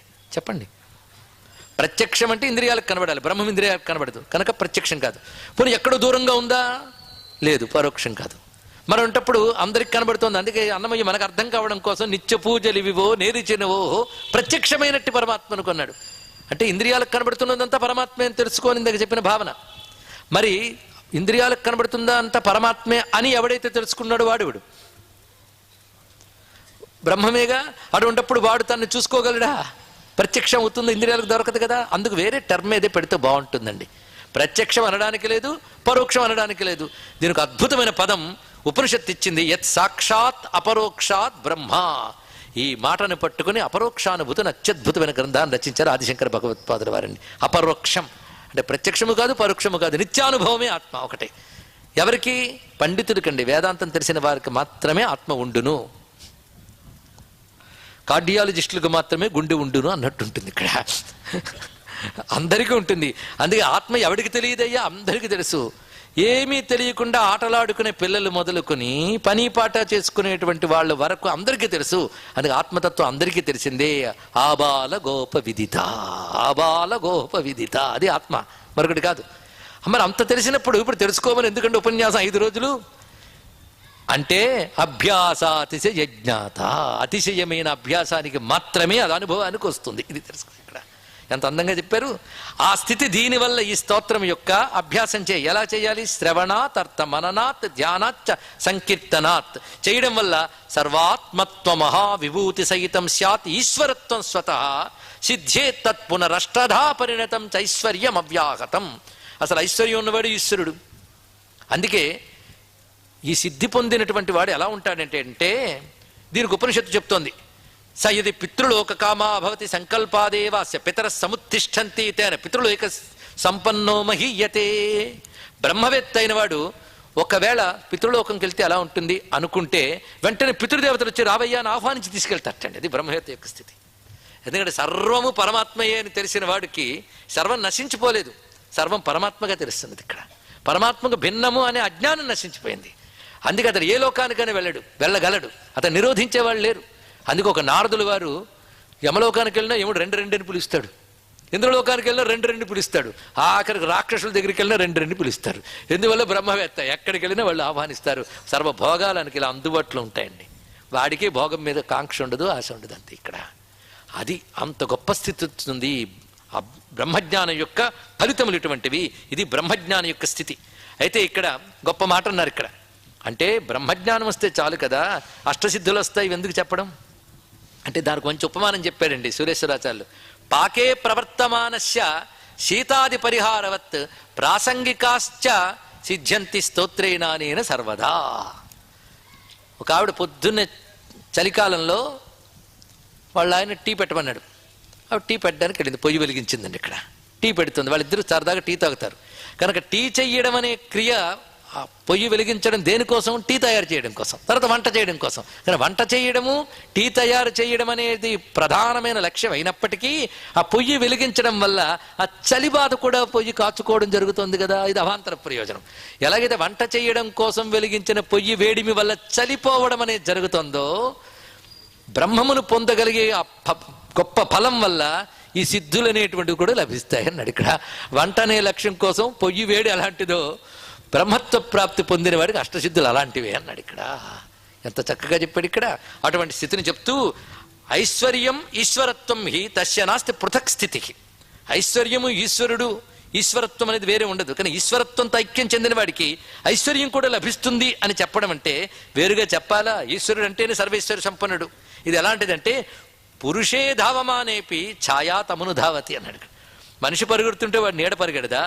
వీడు ఈశ్వరత్వాన్ని పొందితే ఐశ్వర్యం మాత్రం వాడు వెంట పడదా అన్నాడు. ఇక్కడ అంత అత్యద్భుతమైన మాటను చూపించారు. ఇక్కడ ఈ విధంగా ఫలశ్రుతి కూడా చెప్పి మొత్తం దక్షిణామూర్తి స్తోత్రాన్ని శంకర భగవత్పాదుల వారు పూర్తి చేశారు. ఈ దక్షిణామూర్తిని హృదయంలో నిలుపుకుందాం. పై రెండు చేతుల్లో అమృత కలశం, అక్షమాల పట్టుకున్నాడు, లేదా అగ్ని అక్షమాల పట్టుకున్నాడు. మరొక మూర్తి ఉంటుంది, చిన్ముద్ర పుస్తకం పట్టుకున్నాడు.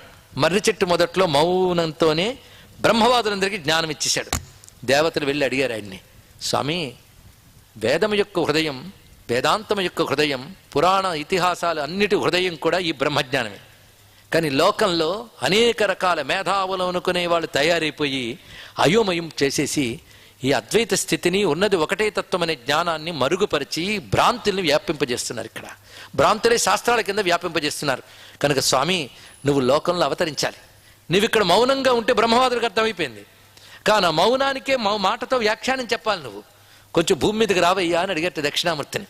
వెంటనే ఆయన భూమి మీదకి వెళ్తే 4 చేతులతో వెళ్తే ఎవరైనా ఏమనుకుంటారేమో అనుకుని పై 2 చేతులు లోపలికి లాగేసుకున్నాడు. కింద 2 చేతులు కనబడ్డాయి. యువకుడు కదా, యువకుడుగానే మిగిలిపోయాడు ఇక్కడ. కనుక చేతిలో ఒక పుస్తకము, చిన్ముద్ర, ఈ 2 చేతులు పట్టుకుని పైన 2 చేతులు తన లోపలికి ఉపసంహరింపజేసుకుని ఆ మర్రి చెట్టు మొదలు విడిచిపెట్టి మౌనాన్ని వదిలి వ్యాఖ్యానం చేసినటువంటి దక్షిణామూర్తి యొక్క మరొక స్వరూపమే ఆదిశంకర భగవత్పాదుల వారు.